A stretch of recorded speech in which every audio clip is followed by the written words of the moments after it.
서울 강남구 논현동의 한 오래된 미용실. 35평 규모의 작은 공간이었지만 45년이라는 세월 동안 한명숙의 손을 거쳐간 손님들의 이야기로 가득했습니다. 73세 명숙은 그날도 새벽 6시부터 가게 문을 열었죠. 파마향 냄새와 헤어스프레이 향이 섞인 공간에서 그녀는 마지막 손님의 머리를 말리고 있었습니다. 사모님, 이제 그만하시고 쉬셔야죠. 몸이 예전 같지 않으시잖아요. 단골 손님 김 여사의 말에 명숙은 씁쓸하게 웃었습니다. 남편 박동식이 세상을 떠난 지 6개월. 이제 혼자 이 가게를 지키는 게 버거워진 건 사실이었어요. 무릎은 계단을 오를 때마다 쑤셨고 허리는 하루 종일 서 있으면 비명을 질렀습니다. 하지만 이곳을 떠난다는 건 상상도 할 수 없었죠. 이 미용실은 단순한 가게가 아니라 명숙의 인생 그 자체였으니까요. 저녁 8시 마지막 손님을 배웅하고 명숙은 거울 앞에 앉았습니다. 거울 속 자신의 모습이 낯설었어요. 흰머리가 성성하고 주름이 깊게 파인 얼굴. 언제 이렇게 늙었을까요? 명숙은 보청기 한쪽을 빼서 손바닥 위에 올려놓았습니다. 320만 원짜리 보청기. 3년 전 귀가 어두워지기 시작했을 때 남편이 사준 거였죠. 여보, 이거 끼면 세상 소리가 다 들려. 참 신기하네. 그때 명숙이 했던 말이었습니다. 남편은 활짝 웃으며 말했죠. 그래야지. 손님들 말씀 못 알아들으면 장사가 안 되잖아. 명숙은 보청기를 다시 귀에 끼웠습니다. 냉장고 돌아가는 소리, 밖에서 지나가는 차 소리, 계단을 오르는 발소리까지 또렷하게 들렸어요. 휴대폰이 울렸습니다. 아들 박상민이었죠. 엄마, 나 상민이야. 그래, 무슨 일이냐? 엄마, 이번 주말에 우리 집에 한번 오세요. 혜윤이랑 얘기할 게 있어서요. 며느리 김혜윤. 결혼한 지 12년이 됐지만 명숙은 여전히 그 여자가 불편했습니다. 겉으로는 공손했지만 눈빛 속에 차가운 계산이 서려 있었거든요. 무슨 얘기? 명숙이 물었습니다. 가서 얘기해요. 좋은 얘기니까 걱정 마세요. 상민의 목소리는 밝았지만 어딘가 어색했어요. 명숙은 불안한 예감을 느꼈습니다만 그래, 알았다라고만 대답했죠. 그 주말 명숙은 아들 집이 있는 서초동으로 향했습니다. 지하철 2호선을 타고 40분을 달렸죠. 역에서 내려 10분을 걸어가니 35평짜리 아파트 단지가 나왔어요. 15년 전 7억 원에 샀다던 그 집. 지금은 시세가 15억 원은 좋게 넘는다고 했습니다. 현관문을 열고 들어서자 며느리 혜윤이 미소를 지으며 맞았습니다. 어머님 오셨어요? 어서 들어오세요. 명숙은 신발을 벗으며 거실을 둘러봤죠. 깔끔하게 정돈된 공간. 하얀 가죽 소파, 대리석 식탁, 75인치 대형 TV. 모든 게 빈틈없이 제자리에 있었습니다. 엄마, 여기 앉으세요. 상민이 소파를 가리켰어요. 명숙이 앉자 혜윤이 차를 가져왔습니다. 어머님, 따뜻한 율무차 드세요. 고맙구나. 명숙은 찻잔을 받아들었죠. 혜윤은 명숙 맞은편에 앉았습니다. 상민은 그 옆에 자리를 잡았고요. 엄마, 사실 오늘 드릴 말씀이 있어서 모셨어요. 상민이 입을 열었습니다. 무슨 얘기냐? 엄마 혼자 계시는 게 걱정돼요. 미용실도 이제 정리하시고 우리랑 같이 사세요. 명숙은 찻잔을 내려놓았습니다. 너희랑 같이 산다고? 네, 어머님. 혼자 계시면 위험하잖아요. 나이도 있으시고 건강도 예전 같지 않으시고. 혜윤의 목소리는 다정했지만 명숙은 그 말 속에 숨겨진 뜻을 알아챘습니다. 혼자 있으면 무슨 일이 생길지 모른다.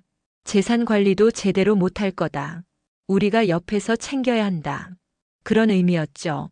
하지만 명숙은 바로 거절하지 않았습니다. 아들의 얼굴에 진심 어린 걱정이 보였거든요. 갑자기 무슨 소리냐? 나는 아직 혼자 살만하다. 엄마, 그게 아니라요. 진짜 걱정돼서 그래요. 요새 어머니 넘어지셨다면서요? 허리도 아프시고. 명숙은 한숨을 쉬었습니다. 한 달 전 가게 계단에서 미끄러져 넘어진 적이 있었어요. 다행히 큰 부상은 없었지만 며칠간 허리가 아팠죠. 그 얘기를 상민에게 했더니 이런 제안으로 돌아온 겁니다. 생각해 볼게. 명숙이 말했습니다.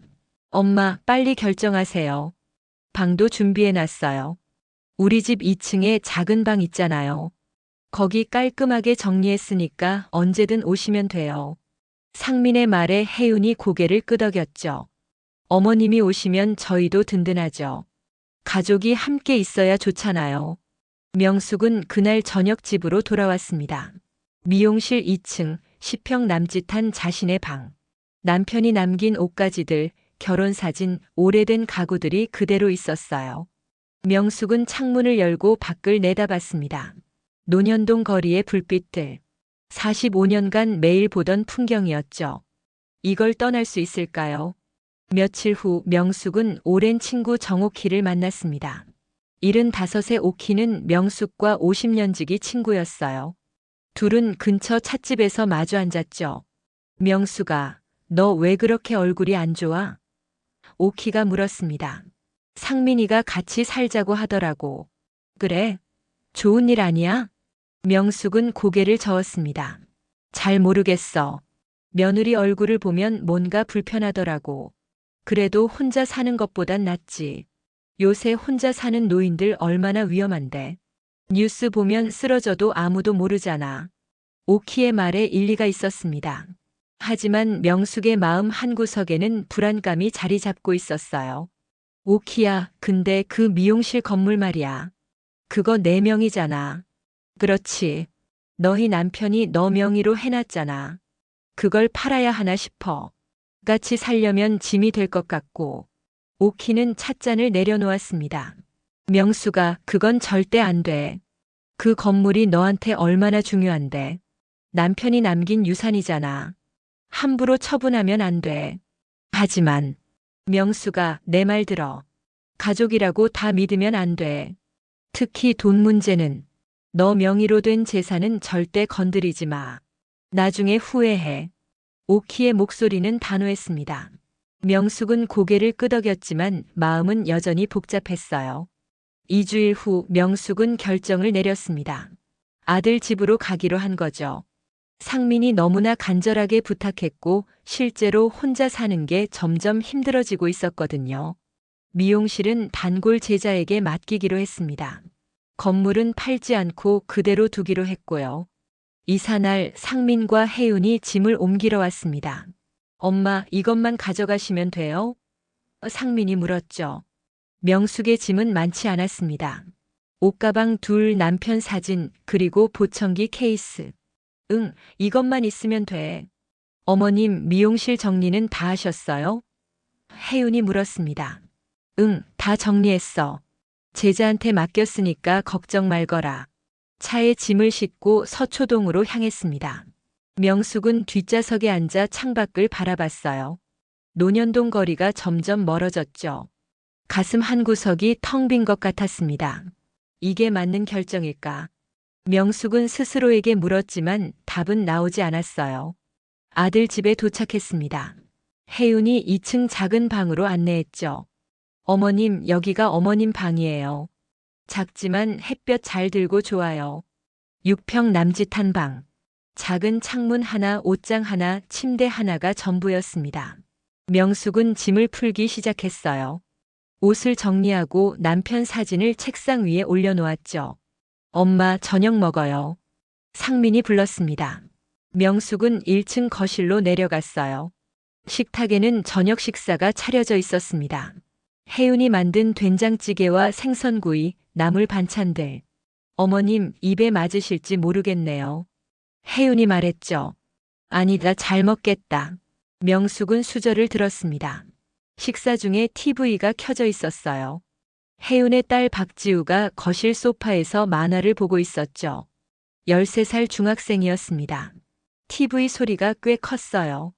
명숙의 보청기로는 더욱 크게 들렸죠. 지우야, 소리 좀 줄여라. 할머니 귀에 시끄럽잖아. 상민이 말했습니다. 지우는 불만스러운 표정으로 리모컨을 집어 음량을 낮췄어요. 어머님, TV 소리 괜찮으세요? 혜윤이 물었습니다. 응, 괜찮다. 명숙은 대답했지만 사실 소리가 너무 작아져서 잘 들리지 않았어요. 하지만 첫날부터 불편하다고 말하기가 그랬습니다. 식사를 마치고 명숙은 자기 방으로 올라갔죠. 침대에 누워 천장을 바라봤습니다. 여기가 이제 내 집인가? 낯선 느낌이었어요. 다음 날 아침 명숙은 일찍 일어났습니다. 평생 새벽 6시에 일어나는 습관이 있었거든요. 1층으로 내려가니 아직 아무도 일어나지 않았어요. 명숙은 부엌으로 가서 물을 끓였습니다. 커피를 타서 마시려던 참이었죠. 어머님 벌써 일어나셨어요? 혜윤이 잠옷 차림으로 나타났습니다. 응, 습관이 되어서 일찍 일어나게 되더라. 아, 그러시구나. 어머님 커피 드시려고요? 응. 어머님 죄송한데요. 저희는 원두 커피만 마셔서 믹스커피가 없어요. 제가 내려드릴게요. 혜윤은 커피 머신으로 커피를 내렸습니다. 명숙은 식탁에 앉아 기다렸죠. 어머님 여기요. 혜윤이 커피잔을 건넸습니다. 고맙다. 명숙은 커피를 한 모금 마셨어요.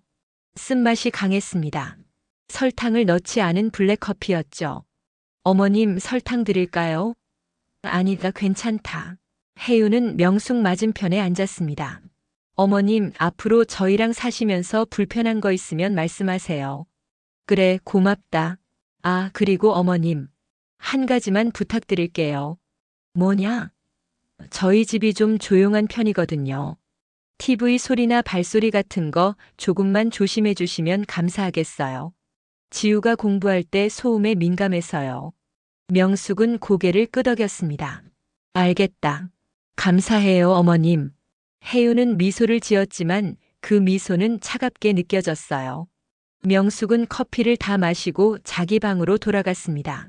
창밖을 내다보니 아침 햇살이 들어왔죠. 하지만 마음은 왠지 어두웠습니다. 며칠이 지났습니다. 명숙은 새로운 환경에 적응하려 애썼어요. 아침에 일찍 일어나지 않으려 노력했고 TV도 거의 보지 않았습니다. 식사는 혜윤이 차려주는 대로 먹었고 낮에는 대부분 방에 있었죠. 하지만 점점 숨이 막히는 느낌이었습니다. 어느 날 오후 명숙은 거실 소파에 앉아 있었어요. 혜윤이 친구와 전화 통화를 하고 있었습니다. 응, 요즘 좀 힘들어. 시어머니가 우리 집에 오셔서 살거든. 명숙은 귀를 기울였어요. 보청기 덕분에 혜윤의 목소리가 또렷하게 들렸죠. 아니, 뭐 나쁜 분은 아닌데 좀 불편해. 아침에 일찍 일어나시고 TV 소리도 크게 틀고 우리 지우가 공부하는데 방해되잖아. 명숙의 가슴이 철렁했습니다. 그리고 음식 냄새도 좀. 어제 고등어 구우셨는데 집안의 냄새가 진동했어. 환기하느라 난리였다니까. 명숙은 자리에서 일어났습니다. 발소리가 나지 않도록 조심스럽게 계단을 올라갔죠. 방문을 닫고 침대에 앉았습니다. 가슴이 답답했어요. 내가 짐이 됐구나. 명숙은 보청기를 빼서 손바닥에 올려놓았습니다. 이걸 끄면 저 소리들이 안 들릴까. 저녁 식사 시간이 됐습니다. 명숙은 식탁에 앉았지만 입맛이 없었어요. 어머님, 왜 안 드세요? 혜윤이 물었습니다. 배가 안 고프다. 어머님 건강하셔야죠. 많이 드세요. 혜윤의 말은 다정했지만 명숙에게는 공허하게 들렸습니다. 식사를 마치고 명숙은 다시 방으로 올라갔어요. 남편 사진을 바라보며 중얼거렸죠. 여보, 내가 잘못 선택한 건가? 여기 오지 말았어야 했나? 사진 속 남편은 미소 짓고 있었지만 아무 대답도 해주지 않았습니다. 다음 날 아침 명숙은 친구 오키에게 전화를 걸었습니다. 오키야, 나 명숙이야. 명숙아, 어떻게 지내? 아들 집은 괜찮아? 오키야. 명숙의 목소리가 떨렸어요. 왜? 무슨 일 있어? 여기 내가 있을 곳이 아닌 것 같아. 그럴 줄 알았어. 명숙아, 내가 뭐라고 했어? 가족이라도 함께 사는 건 어려운 거야. 명숙은 한숨을 쉬었습니다. 그래도 이제 와서 나갈 수도 없고. 명숙아, 조금만 참아봐. 시간이 지나면 나아질 거야. 그리고 절대 명예 건드리지 마. 그 건물만은 지켜. 알았어, 오키야. 통화를 끝내고 명숙은 창밖을 바라봤습니다. 하늘은 맑았지만 마음은 흐렸어요. 그날 오후 명숙은 보청기를 청소하고 있었습니다. 갑자기 혜윤이 방문을 두드렸죠. 어머님 들어가도 될까요? 그래, 들어와라. 혜윤이 방으로 들어왔습니다. 어머님 말씀드릴 게 있어서요. 뭐냐? 어머님 보청기 말이에요. 소리가 좀 큰 것 같아요. 명숙은 고개를 들었습니다. 뭐? 보청기에서 삐 하는 소리가 나거든요. 밤에 자다가 깨요. 좀 줄여주시면 안 될까요? 명숙은 당황했어요. 그래, 내가 모르고 있었구나. 줄일게. 감사해요, 어머님. 혜윤은 미소를 지으며 방을 나갔습니다. 명숙은 보청기 음량을 낮췄습니다. 그러자 세상 소리가 멀어졌어요. 사람들 목소리도 TV 소리도 모든 게 흐릿하게 들렸죠. 명숙은 한숨을 쉬었습니다. 내 소리도 작아지는 건가? 명숙이 아들 집에서 생활한 지 한 달이 지났습니다. 처음에는 적응하려고 애썼지만 시간이 갈수록 숨이 막혔어요. 보청기 음량을 낮춘 이후로 가족들의 대화가 잘 들리지 않았죠. 식사 시간에 상민과 혜윤, 지우가 무슨 얘기를 하는지 알 수 없었습니다. 명숙이 뭐라고 하고 물으면 혜윤은 중요한 얘기 아니에요 라고 대답했어요. 명숙은 점점 투명인간이 되어가는 느낌이었습니다. 아침에 일어나면 가족들은 이미 각자 일과를 시작한 뒤였고 저녁에는 피곤하다며 빨리 방으로 들어갔죠. 명숙은 하루 대부분을 6평짜리 방에서 보냈어요. TV를 보려 해도 소리가 작아서 무슨 내용인지 알 수 없었고 음량을 높이면 혜윤이 어머님 소리 좀 줄여주세요 라고 했습니다. 어느 날 저녁 명숙은 거실 소파에 앉아 있었어요. 혜윤이 부엌에서 설거지를 하고 있었죠. 지우는 2층 자기 방에서 공부를 하고 있었고 상민은 서재에서 컴퓨터 작업을 하고 있었습니다. 명숙은 혼자 소파에 앉아 창밖을 바라봤어요. 저녁 8시 서초동 거리에는 불빛이 하나둘 켜지고 있었죠. 어머님 차 드릴까요? 혜윤이 물었습니다. 아니다, 괜찮다. 명숙은 고개를 저었어요. 혜윤은 부엌을 정리하고 거실로 나왔습니다. 소파 옆 의자에 앉더니 휴대폰을 꺼내 들었죠. 명숙은 혜윤의 옆모습을 바라봤습니다. 저 사람은 나를 어떻게 생각할까? 다음 날 아침 명숙은 평소보다 늦게 일어났어요. 시계를 보니 9시였습니다. 1층으로 내려가니 집안이 조용했죠. 상민은 출근했고 지우는 학교에 갔고 혜윤은 요가 수업을 갔다는 메모가 식탁 위에 놓여 있었어요. 명숙은 혼자 아침을 먹었습니다.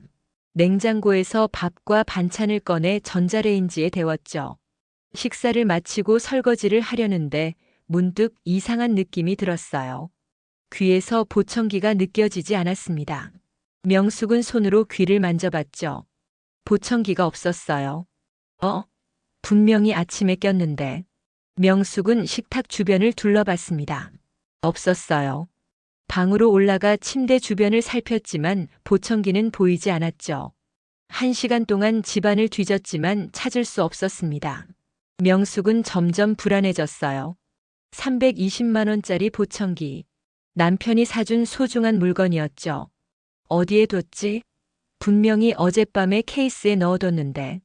명숙은 다시 방으로 올라가 보청기 케이스를 열었습니다. 한쪽만 있었어요. 왼쪽 보청기는 사라지고 오른쪽 것만 남아 있었죠. 정오쯤 혜윤이 집에 돌아왔습니다. 어머님 집에 계셨어요? 응, 혜윤아. 명숙은 거실로 내려갔어요. 혹시 내 보청기 봤니? 한쪽을 잃어버렸어. 보청기요? 아니요, 못 봤는데요. 혜윤의 표정은 평온했습니다. 어머님, 어디 두신 거 잊으신 거 아니에요? 아니야, 분명히 어젯밤에 케이스에 넣어뒀는데. 어머님, 나이 드시면 깜빡깜빡 하시잖아요. 천천히 찾아보세요. 집 안 어딘가에 있을 거예요. 혜윤은 태연하게 말하고는 부엌으로 갔습니다. 명숙은 다시 집안을 뒤지기 시작했어요. 소파 틈, 카펫 밑, 화장실, 심지어 쓰레기통까지 살펴봤지만 보청기는 없었습니다. 저녁이 됐습니다. 상민이 퇴근해서 돌아왔죠. 엄마, 무슨 일 있어요? 얼굴이 안 좋으신데. 상민아, 내 보청기가 없어졌어. 한쪽을. 보청기요? 어디 뒀다가 잊으신 거 아니에요? 아니야, 분명히 케이스에 넣어뒀는데 사라졌어. 상민은 잠시 생각하더니 말했습니다. 엄마, 집 안 어딘가에 있을 거예요. 내일 다시 찾아보세요. 상민아, 이거 중요한 거야. 내 아버지가 사준 건데. 알아요, 엄마. 근데 집 안에서 사라질 리가 없잖아요. 분명히 어딘가에 있을 거예요. 걱정 마세요. 상민은 그렇게 말하고는 서재로 들어가 버렸습니다. 명숙은 허탈했어요. 가족들은 누구도 진지하게 받아들이지 않았죠. 그날 밤 명숙은 잠을 이룰 수 없었습니다. 보청기 한쪽이 없으니 세상 소리가 반쪽만 들렸어요. 오른쪽 귀로는 소리가 들렸지만 왼쪽은 완전히 막혀 있었죠. 균형이 맞지 않았습니다. 명숙은 침대에 누워 천장을 바라봤어요. 누가 가져간 걸까? 아니면 정말 내가 어딘가에 둔 걸까? 다음 날 새벽 명숙은 다시 집안을 샅샅이 뒤졌습니다. 하지만 보청기는 나타나지 않았어요. 포기하고 아침 식사를 준비하려는데 혜윤이 1층으로 내려왔습니다. 어머님, 벌써 일어나셨어요? 응, 잠이 안 와서. 보청기는 찾으셨어요? 아니, 없더라. 혜윤은 냉장고를 열고 우유를 꺼냈습니다. 어머님, 그거 없으면 새로 사셔야죠. 새로 산다고? 그게 300만 원이 넘는데. 아, 그렇게 비싸요? 그럼 보험 안 돼요? 보험은 5년에 한 번밖에 안 돼. 아직 3년밖에 안 됐어. 그럼 어쩔 수 없네요. 찾을 때까지 한쪽만 쓰셔야죠. 혜윤의 말투는 무심했습니다. 명숙은 가슴이 답답했어요. 이 사람은 왜 이렇게 무관심한 걸까? 하지만 아무 말도 하지 않았습니다. 혜윤은 우유를 마시고 다시 2층으로 올라갔죠. 명숙은 부엌에 혼자 서서 한숨을 쉬었습니다. 사흘이 지났습니다. 보청기는 여전히 나타나지 않았어요. 명숙은 한쪽 보청기만 끼고 생활했습니다. 불편했죠. 대화할 때도 한쪽 귀로만 들으니 내용을 제대로 알아듣기 힘들었어요. 가족들은 점점 명숙에게 말을 걸지 않았습니다.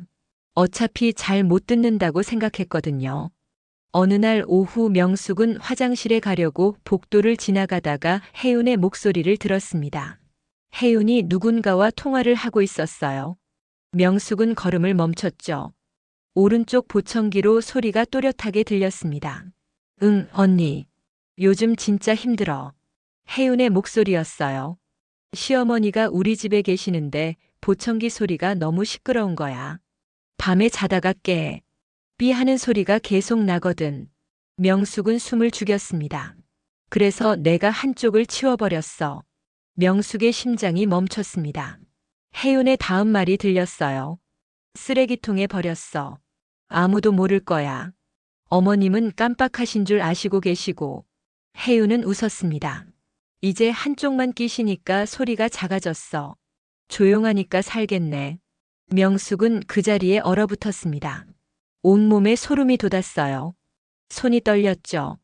내 보청기를 버렸다고. 명숙은 천천히 자기 방으로 돌아갔습니다. 문을 닫고 침대에 앉았어요. 가슴이 너무 빨리 뛰어서 숨을 쉬기가 힘들었습니다. 명숙은 손으로 가슴을 눌렀습니다. 진정해. 진정해. 하지만 분노가 치밀어 올랐어요. 어떻게 그럴 수가 있지? 내 물건을, 남편이 사준 소중한 물건을 그냥 버려. 명숙은 오른쪽 귀에서 보청기를 빼냈습니다. 손바닥 위에 올려놓고 한참을 바라봤어요. 이게 그렇게 시끄러웠나? 내가 그렇게 짐이었나? 명숙의 눈에서 눈물이 흘렀습니다. 73평생을 살면서 이런 모욕은 처음이었어요. 며느리가 자기 보청기를 버렸다는 사실이 믿기지 않았죠.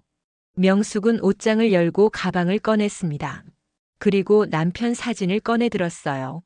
여보, 나 어떡하면 좋아? 여기서 계속 살 수가 없어. 사진 속 남편은 여전히 미소 짓고 있었습니다. 명숙은 사진을 가슴에 안았어요. 여보, 내가 너무 어리석었어. 오케 말을 들을 걸 그랬어. 명숙은 휴대폰을 꺼내 오키에게 전화를 걸었습니다. 오키야, 나야. 명수가 왜? 목소리가 이상한데. 오키야. 명숙의 목소리가 떨렸어요. 내 보청기를 며느리가 버렸어. 뭐? 무슨 소리야? 명숙은 방금 들은 이야기를 오키에게 전부 말했습니다. 오키는 한참 동안 말이 없었어요. 그러더니 낮은 목소리로 말했죠. 명수가 거기서 나와. 당장. 어떻게? 명수가 들어봐. 그 사람들은 너를 인간으로 보지 않아. 짐으로 보는 거야. 거기 있으면 안 돼. 하지만 상민이는 아내 편이야. 넌 이미 알고 있잖아. 오키의 말이 맞았습니다. 명숙은 그동안 외면했던 진실을 직시했어요. 상민은 어머니보다 아내를 선택했고 명숙은 이 집에서 환영받지 못하는 존재였죠. 오키야, 나 어떡하면 좋아? 명수가 논현동 그 건물 있잖아. 그거 아직 4명이지. 응. 그럼 됐어. 그 건물을 팔아. 그리고 작은 집이라도 하나 구해서 나와. 하지만 명수가 내 말 들어. 내가 거기 있으면 점점 더 망가질 거야. 지금이라도 나와야 해. 그리고 절대로 상민한테 건물 얘기하지 마. 알았지? 알았어, 오키야. 통화를 끝내고 명숙은 창밖을 바라봤습니다. 해가 지고 있었어요. 저녁 6시. 서초동 거리에는 퇴근하는 사람들로 붐볐죠. 명숙은 결심했습니다. 나가야 해. 여기서는 살 수 없어. 저녁 식사 시간이 됐습니다. 명숙은 식탁에 앉았어요. 상민과 혜윤, 지우가 함께 앉아 있었죠. 혜윤이 만든 김치찌개와 제육볶음이 상에 올라왔습니다. 어머님 많이 드세요. 혜윤이 말했어요. 명숙은 고개를 끄덕였지만 아무 말도 하지 않았습니다. 식사 중에 상민이 물었습니다. 엄마, 보청기는 찾으셨어요? 아니. 그럼 새로 사셔야겠네요. 새로 살 돈이 어디 있니? 엄마, 그래도 필요한 거잖아요. 제가 돈 좀 드릴게요. 상민의 말에 혜윤이 순간 경직됐어요. 여보, 우리 지금 여유 없잖아. 그래도 엄마 보청기는. 괜찮아. 명숙이 끼어들었습니다. 나 한쪽만 있어도 돼. 너희 신경 쓰지 마라. 상민은 안쓰러운 표정을 지었지만 더 이상 말하지 않았어요. 혜윤은 안도하는 듯 보였죠. 명숙은 그 모든 표정을 놓치지 않았습니다. 식사를 마치고 명숙은 방으로 올라갔어요. 침대에 앉아 계획을 세우기 시작했죠. 먼저 부동산에 연락해야 해. 논현동 건물을 내놓고, 그리고 작은 집을 알아봐야지. 명숙은 휴대폰을 꺼내 인터넷을 검색했습니다. 서울 외곽 원룸, 오피스텔 매물들이 떴어요. 경기도 쪽이면 괜찮겠다. 조용하고 공기도 좋고. 명숙은 몇 군데 연락처를 메모했습니다. 다음 날 아침에 전화를 걸기로 했어요. 그날 밤 명숙은 잠을 설쳤습니다. 머릿속으로 수많은 생각이 오갔죠. 상민이에게 말해야 할까? 아니면 그냥 나가야 할까? 다음 날 아침 일찍 명숙은 부동산 중개사무소에 전화를 걸었습니다. 여보세요. 논현동에 있는 건물을 팔고 싶은데요. 네, 주소가 어떻게 되시죠? 명숙은 주소를 알려줬어요. 아, 그 건물 잘 알죠. 위치가 좋은데요. 현재 시세가 15억 원 정도 됩니다. 15억 원. 남편이 30년 전에 4억 5천만 원에 산 건물이었어요. 지금은 15억 원이 됐다니. 명숙은 놀랐습니다. 그 정도 되나요? 네, 논현동은 지금 핫한 지역이거든요. 빨리 나갈 겁니다. 그럼 매물로 내놓고 싶어요. 알겠습니다. 언제 사무실로 오실 수 있으세요? 오늘 오후에 갈게요. 네, 그럼 오후 2시쯤 오세요. 제가 계약서 준비해 놓겠습니다. 통화를 끝내고 명숙은 옷을 갈아입었어요. 검은색 바지에 흰색 블라우스. 거울을 보니 73 노인의 얼굴이 비쳤지만 눈빛만은 살아있었습니다. 점심을 먹고 명숙은 집을 나섰어요. 혜윤에게는 은행 좀 다녀올게라고만 말했죠. 지하철을 타고 논현역으로 향했습니다. 40분이 걸렸어요. 역에서 내려 5분을 걸으니 자신의 건물이 보였습니다. 4층짜리 작은 건물. 1층은 미용실, 2층은 카페, 3층과 4층은 사무실이 들어와 있었어요. 명숙은 건물 앞에 서서 한참을 바라봤습니다. 여기서 45년을 살았지. 이제 떠나는 거구나. 가슴이 먹먹했지만 결심은 흔들리지 않았어요. 명숙은 근처 부동산 사무소로 갔습니다. 안녕하세요. 아까 전화한 한명숙입니다. 아, 네. 어서 오세요. 중개사 오철민은 50대 초반의 남자였어요. 사모님, 여기 앉으세요. 서류 준비해뒀습니다. 명숙은 의자에 앉았죠. 오철민이 서류를 꺼내 보여줬습니다. 이게 등기부등본이고요. 이게 건물 현황입니다. 현재 임대료가 월 600만 원 정도 나오고 계시죠? 네, 그렇습니다. 그럼 시세가 15억 원 정도인데 14억 5천만 원 정도로 내놓으면 빨리 나갈 겁니다. 금매로 나온 거니까요. 좋습니다. 그렇게 해주세요. 알겠습니다.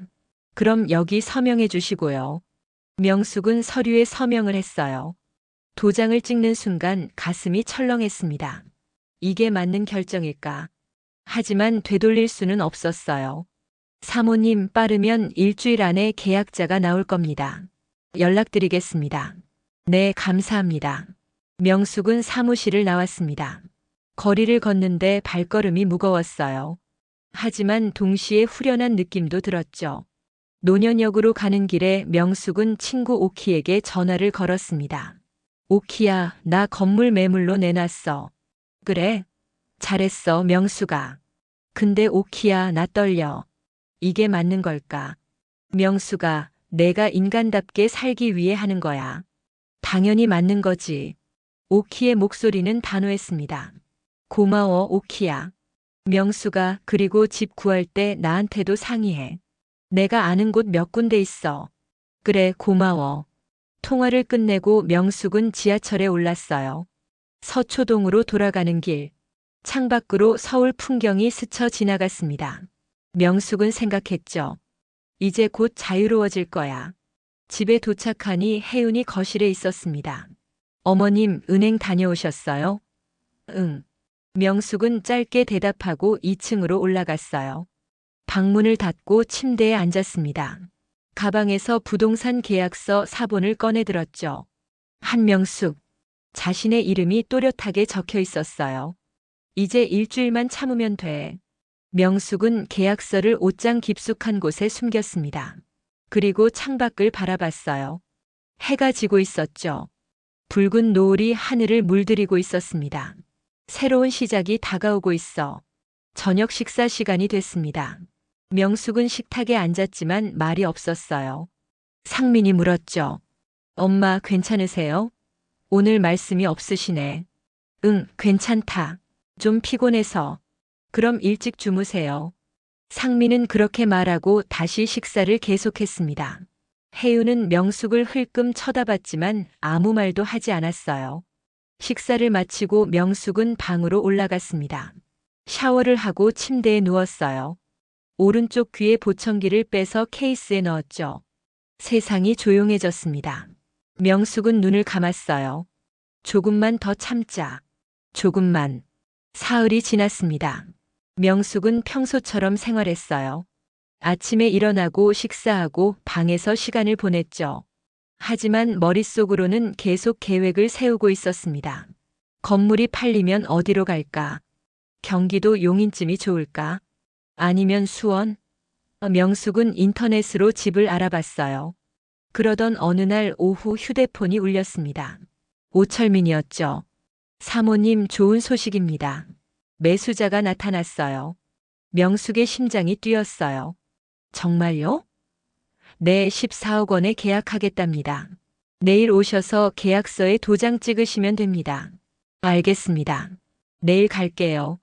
통화를 끝내고 명숙은 한참을 멍하니 앉아 있었습니다. 진짜 팔리는구나. 이제 정말 나가는 거야. 가슴이 두근거렸어요. 설렘인지 두려움인지 알 수 없었죠. 명숙은 오키에게 전화를 걸었습니다. 오키야, 건물 팔렸어. 그래? 축하해, 명숙아. 내일 계약하러 가. 좋아.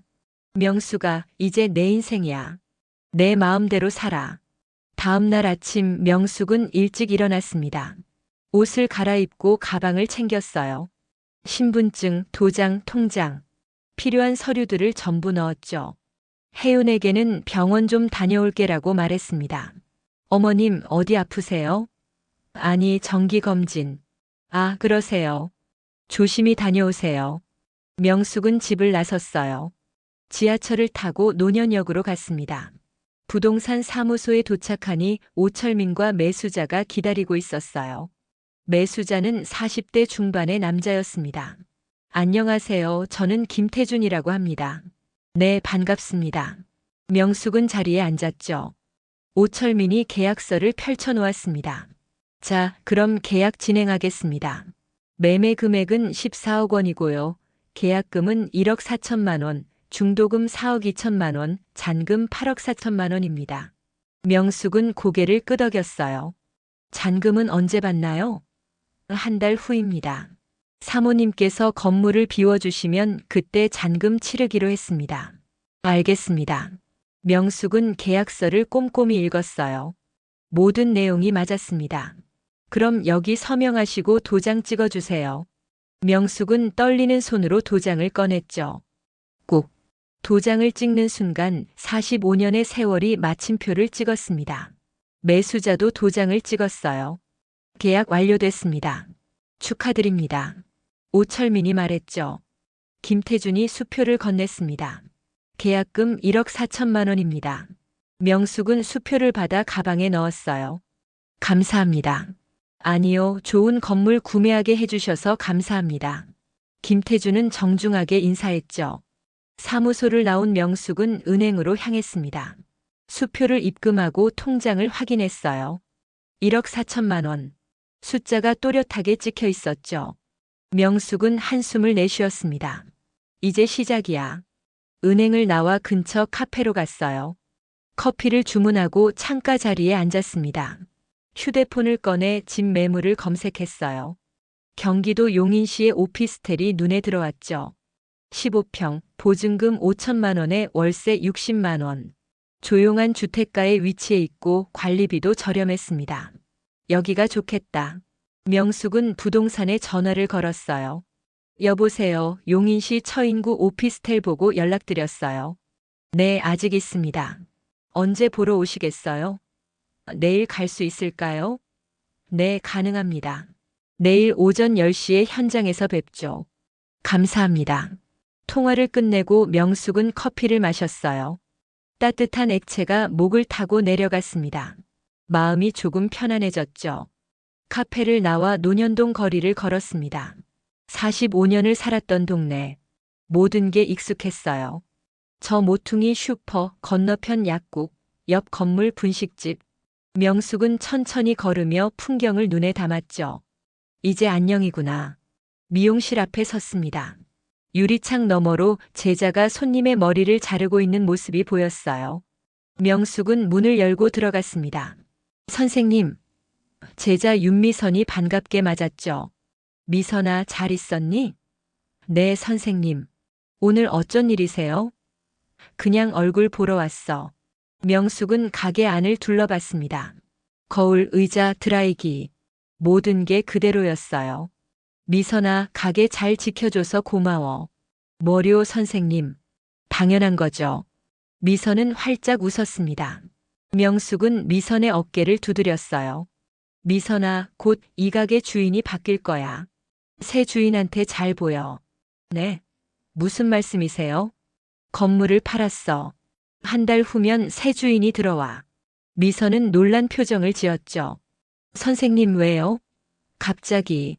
나도 이제 쉬어야지. 나이가 몇인데. 명숙은 쓸쓸하게 웃었습니다. 선생님. 미선의 눈이 붉어졌어요. 울지 마. 내가 떠나는 게 아니라 새로 시작하는 거야. 가게를 나와 명숙은 지하철역으로 향했습니다. 서초동으로 돌아가는 길. 차창밖 풍경이 빠르게 지나갔죠. 명숙은 생각했습니다. 이제 상민이에게 뭐라고 말해야 할까? 하지만 아직 때가 아니었어요. 집을 구하고 이사 준비를 마친 후에 말하기로 했죠. 집에 도착하니 오후 4시였습니다. 혜윤이 거실에서 청소를 하고 있었어요. 어머님 병원 다녀오셨어요? 응. 명숙은 짧게 대답하고 2층으로 올라갔습니다. 방문을 닫고 가방에서 통장을 꺼냈어요. 1억 4천만 원. 이 돈으로 새 삶을 시작하는 거죠. 명숙은 옷장을 열고 짐을 정리하기 시작했습니다. 필요한 것만 챙기기로 했어요. 옷 몇 벌, 남편 사진, 보청기. 나머지는 버리거나 기증하기로 했죠. 명숙은 천천히 짐을 정리했습니다.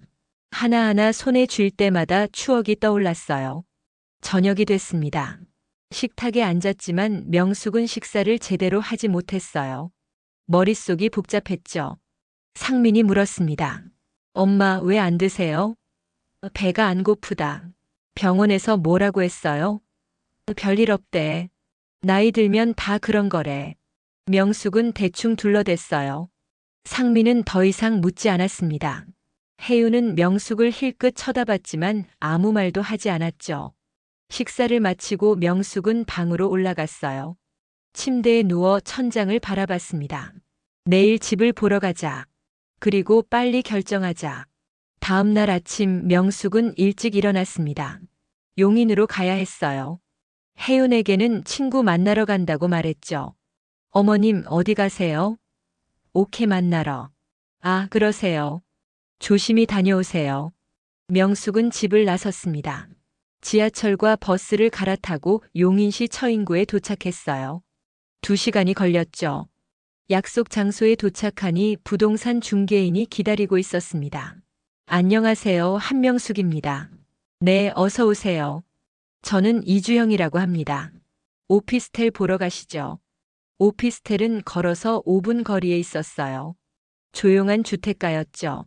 건물 앞에 선이 깔끔해 보였습니다. 2층입니다. 올라가시죠. 엘리베이터를 타고 2층에 올라갔어요. 문을 열자 15평짜리 공간이 나타났습니다. 작지만 아늑했어요.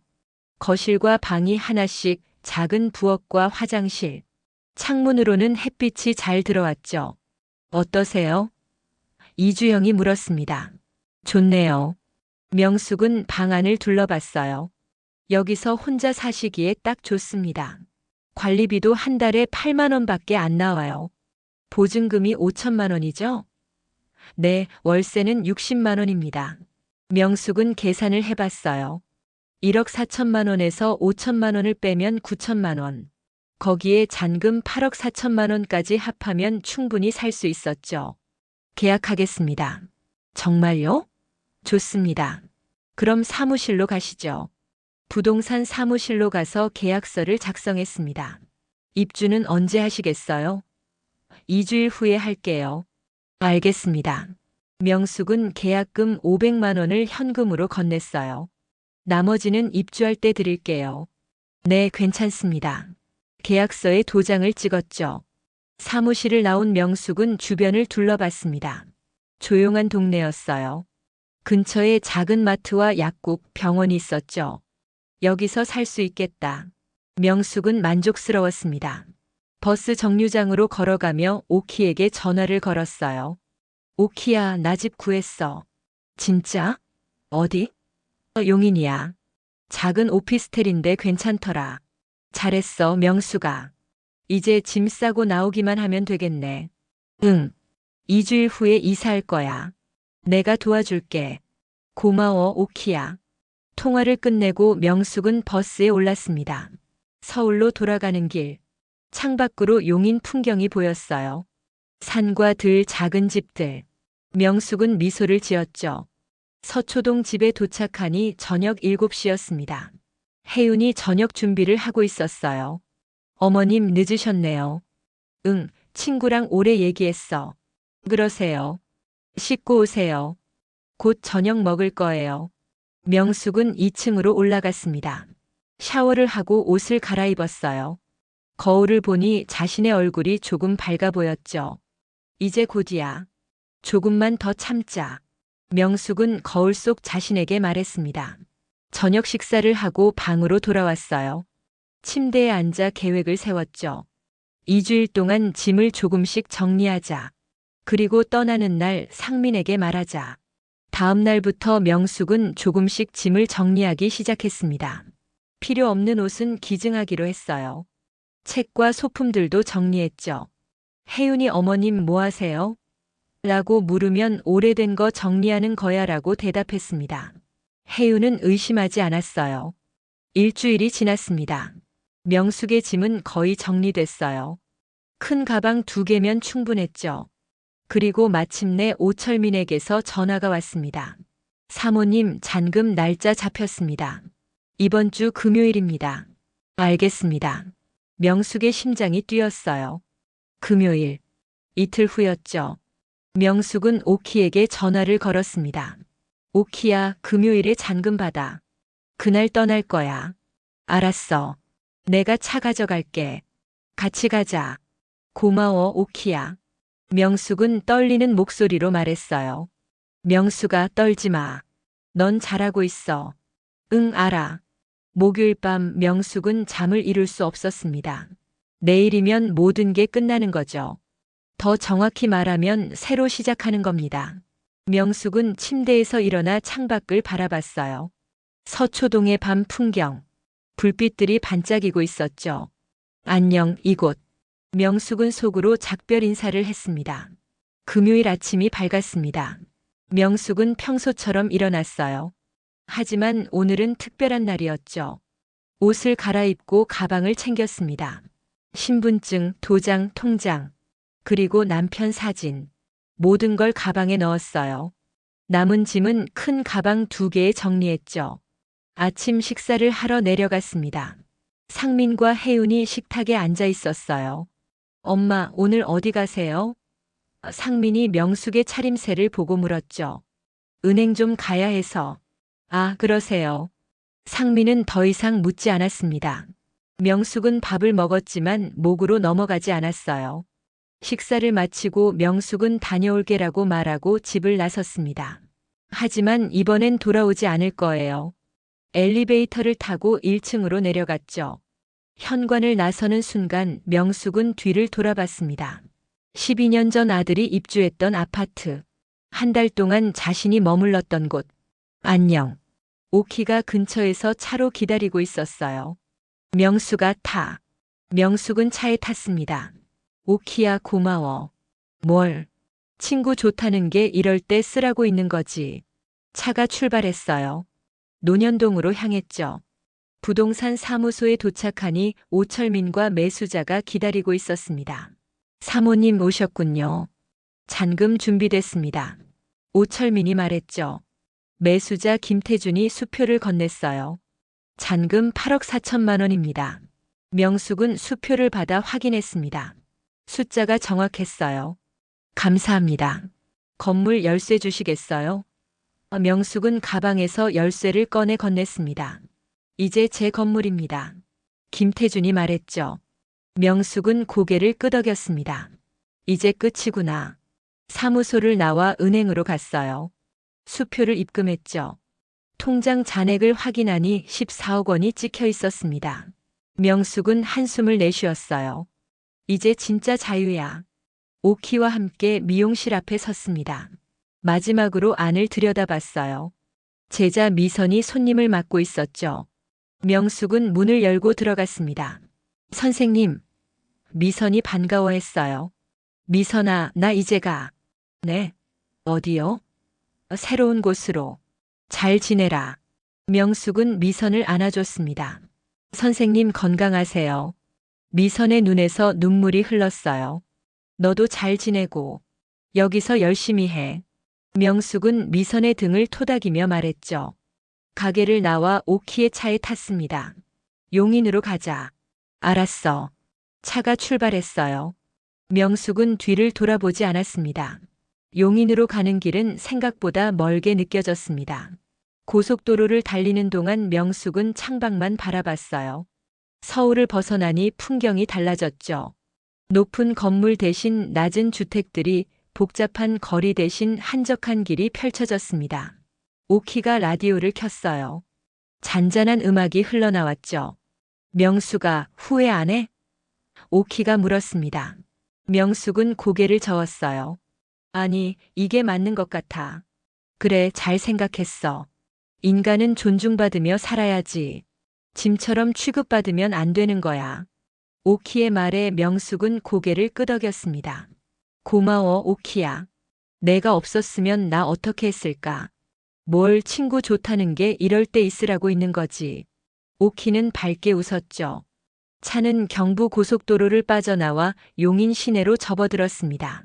1시간 30분이 걸렸어요. 오피스텔 앞에 도착하니 정오가 조금 넘은 시간이었죠. 여기야? 응, 여기. 두 사람은 차에서 내렸습니다. 명숙은 가방 2개를 들고 건물로 들어갔어요. 엘리베이터를 타고 2층에 올라갔죠. 문을 열자 텅 빈 방이 나타났습니다. 아직 아무것도 없었어요. 햇빛만 창문으로 쏟아져 들어오고 있었죠. 명수가 가구는 언제 사? 오늘 당장 사야지. 침대랑 식탁, 냉장고. 그래, 같이 가자. 근처에 가구점 있을 거야. 두 사람은 다시 차를 타고 근처 가구 매장으로 향했습니다. 10분 거리에 큰 가구점이 있었어요. 이케아였죠. 매장 안으로 들어가니 온갖 가구들이 전시돼 있었습니다. 명숙은 천천히 둘러봤어요. 침대는 싱글로 할까? 응, 혼자 쓸 거니까. 명숙은 심플한 디자인의 싱글 침대를 골랐습니다. 가격은 35만 원. 매트리스까지 포함이었죠. 식탁은 2인용으로 골랐어요.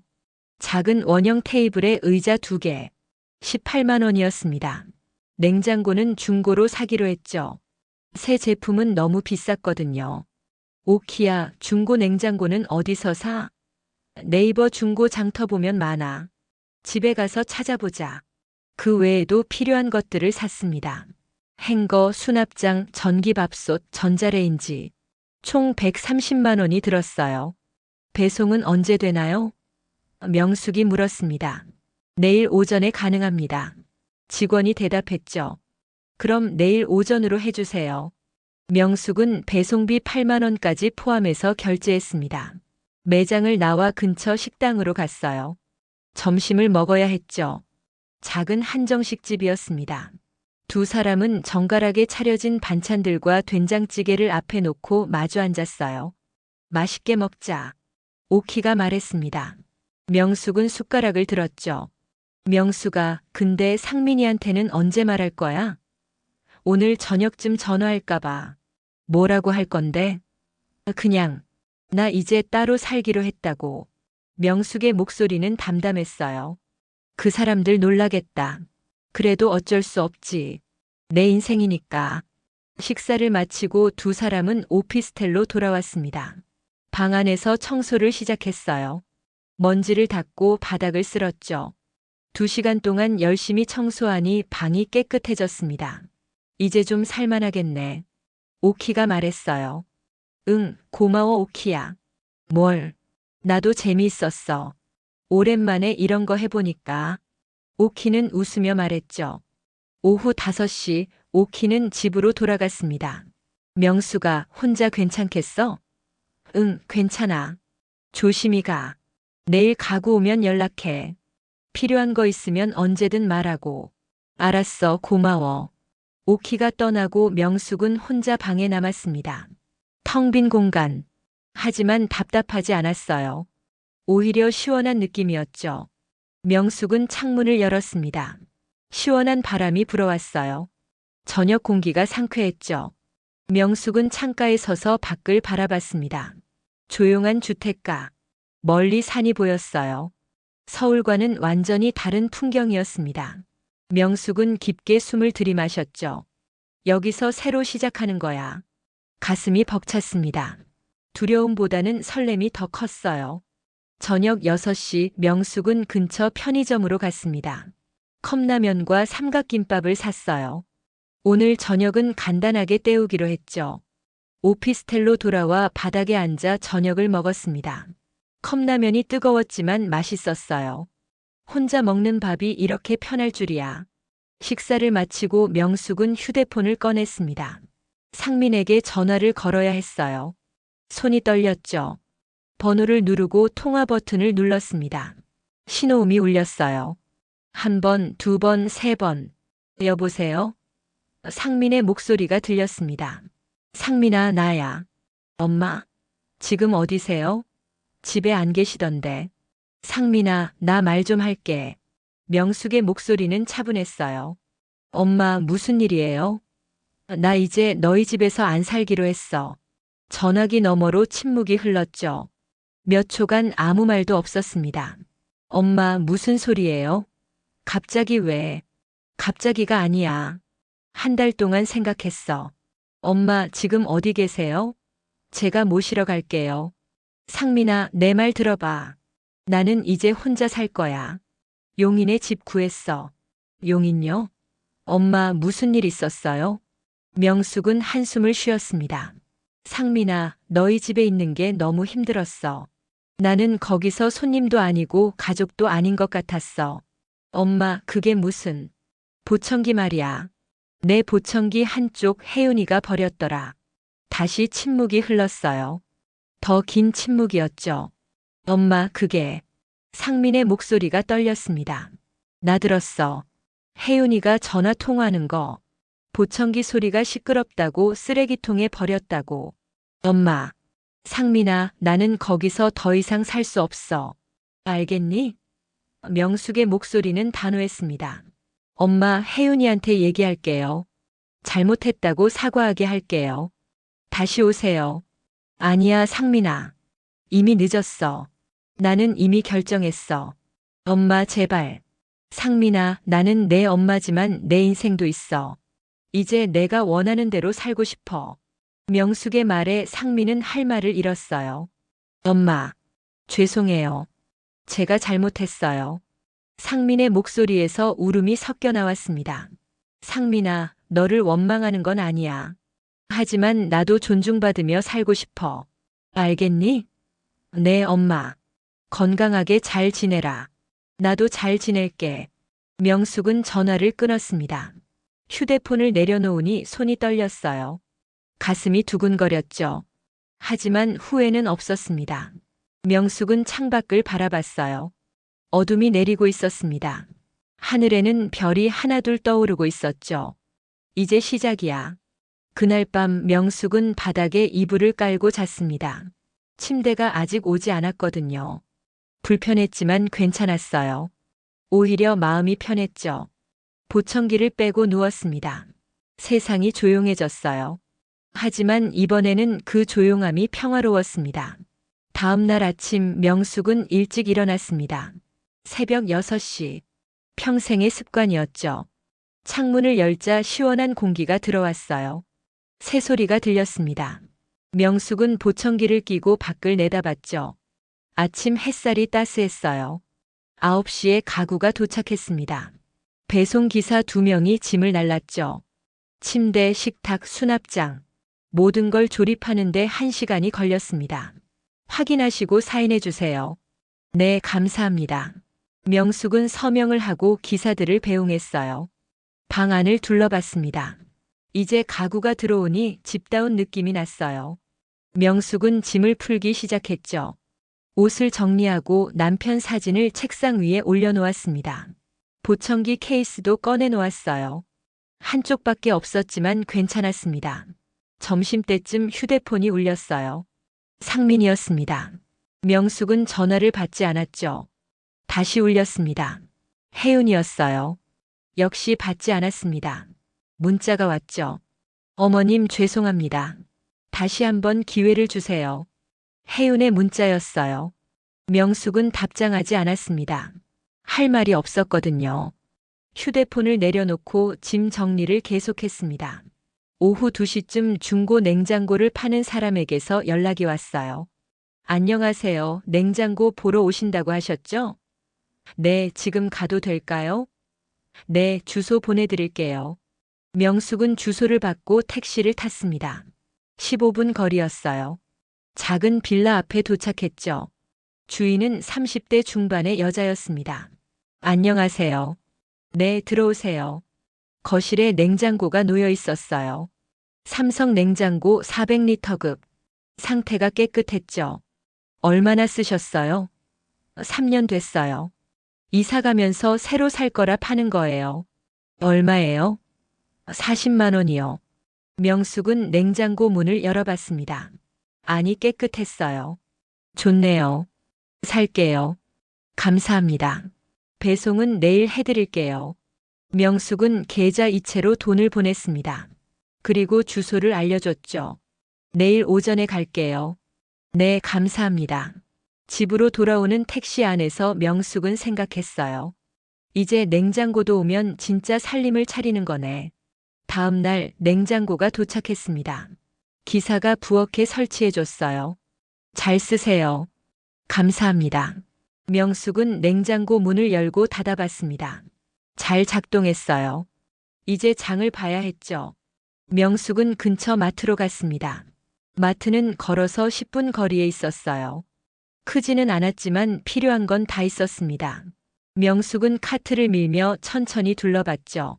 쌀, 라면, 김치, 계란, 우유. 기본적인 식재료들을 샀습니다. 과일도 조금 샀어요. 사과와 바나나. 계산을 하려는데 계산원이 웃으며 말했습니다. 새로 이사 오셨어요? 네, 어떻게 아셨어요? 처음 뵙는 얼굴이셔서요. 여기 작은 동네라 다들 아는 사이거든요. 아, 그렇군요. 환영합니다. 자주 오세요. 계산원의 미소가 따뜻했어요. 마트를 나와 집으로 돌아왔습니다. 장 본 걸 냉장고에 넣었죠. 냉장고가 가득 찼습니다. 명숙은 만족스러웠어요. 이제 정말 여기서 사는 거구나. 점심을 먹고 명숙은 동네를 산책하기로 했습니다. 오피스텔을 나와 주변을 걸었어요. 조용한 주택가였죠. 작은 집들이 다닥다닥 붙어 있었습니다. 아이들이 골목에서 놀고 있었어요. 명숙은 천천히 걸으며 풍경을 눈에 담았습니다. 멀리 산이 보였죠. 저녁이 되면 저 산으로 산책을 가볼까 싶었어요. 30분쯤 걷다가 작은 공원을 발견했습니다. 벤치가 몇 개 있고 놀이터가 있었어요. 명숙은 벤치에 앉았죠. 햇살이 따스했습니다. 옆 벤치에 할머니 한 분이 앉아 계셨어요. 70대 중반쯤 돼 보였죠. 안녕하세요. 명숙이 인사했습니다. 아, 네. 안녕하세요. 새로 오셨어요? 네, 며칠 전에 이사 왔어요. 그러세요. 저는 여기 20년째 살고 있어요. 최순례라고 합니다. 저는 한명숙이에요. 반갑습니다. 두 사람은 이런저런 얘기를 나눴습니다. 순례는 남편과 사별하고 혼자 산다고 했어요. 자식들은 서울에 있지만 자주 오지는 않는다고 했죠. 혼자 사는 게 익숙해졌어요. 처음엔 힘들었는데 이제는 괜찮더라고요. 순례의 말에 명숙은 고개를 끄덕였습니다. 저도 이제 혼자 살기로 했어요. 그래요? 남편분은? 남편은 6개월 전에 세상을 떠났어요. 아이고, 그러셨구나. 힘드셨겠어요. 네, 하지만 이제 좀 나아졌어요. 명숙은 쓸쓸하게 웃었습니다. 혼자 사는 것도 나쁘지 않아요. 자유롭거든요. 순례의 말에 명숙도 공감했어요. 맞아요. 자유롭죠. 명숙 씨, 시간 되시면 우리 차 한잔해요. 제 집이 저기 골목 안쪽이거든요. 네, 좋아요. 두 사람은 순례의 집으로 갔습니다. 작은 단독주택이었어요. 마당에 화분들이 가득했죠. 들어오세요. 명숙은 집 안으로 들어갔습니다. 아늑한 공간이었어요. 거실에는 오래된 가구들이 놓여 있었고 벽에는 가족 사진들이 걸려 있었죠. 앉으세요. 차 끓일게요. 순례는 부엌으로 갔습니다. 명숙은 거실을 둘러봤어요. 사진 속에는 순례의 젊은 시절 모습과 가족들이 보였습니다. 나도 이렇게 살 수 있을까? 명숙은 생각했죠. 순례가 차를 들고 나왔습니다. 대추차예요. 몸에 좋아요. 감사합니다. 두 사람은 차를 마시며 이야기를 나눴습니다. 순례는 자신의 인생 이야기를 들려줬어요. 젊었을 때 고생했던 일, 남편과의 추억, 자식들을 키운 이야기. 명숙은 조용히 들었죠. 순례의 이야기는 자신의 이야기와 비슷했습니다. 명숙 씨, 혼자 살면 외로울 때도 있어요. 그럴 때는 여기 와요. 우리 같이 밥도 먹고 얘기도 하고 그래요. 정말요? 감사합니다. 명숙은 마음이 따뜻해졌어요. 여기는 좋은 동네예요. 사람들도 친절하고 금방 적응하실 거예요. 순례의 집을 나와 오피스텔로 돌아왔습니다. 저녁 6시였어요. 명숙은 저녁을 준비하기 시작했습니다. 밥을 짓고 김치찌개를 끓였죠. 혼자 먹는 저녁이었지만 행복했습니다. 아무도 간섭하지 않고 아무도 눈치 주지 않았거든요. 식사를 마치고 설거지를 했습니다. 부엌 창문으로 저녁 풍경이 보였어요. 해가 지고 있었죠. 명숙은 보청기를 빼서 케이스에 넣었습니다. 한쪽밖에 없지만 괜찮았어요. 이 한쪽으로도 세상 소리를 충분히 들을 수 있었으니까요. 침대에 누웠습니다. 천장을 바라보며 명숙은 생각했어요. 나는 이제 자유야. 아무도 나를 짐으로 여기지 않아. 나는 나로 살 수 있어. 가슴이 벅찼습니다. 눈물이 났지만 슬픈 눈물은 아니었어요. 안도의 눈물이었죠. 다음 날부터 명숙은 용인에서의 새로운 일상을 시작했습니다. 아침에 일어나면 산책을 갔어요. 근처 공원을 한 바퀴 돌고 돌아오면 아침을 먹었죠. 점심 후에는 책을 읽거나 TV를 봤습니다. 저녁에는 다시 산책을 갔어요. 가끔 순례를 만나 함께 시간을 보냈습니다. 두 사람은 금방 친해졌어요. 일주일에 2~3번은 함께 식사를 했죠. 순례는 요리를 잘했습니다. 명숙에게 이런저런 음식을 만들어줬어요. 명숙도 미용실에서 일하며 배운 이야기들을 순례에게 들려줬죠. 한 달이 지났습니다. 명숙은 완전히 용인 생활에 적응했어요. 이제 이곳이 집처럼 느껴졌죠. 마트 계산원도 근처 약국 약사도 공원에서 만나는 사람들도 모두 익숙해졌습니다. 명숙은 행복했어요. 어느 날 오후 휴대폰이 울렸습니다. 상민이었어요.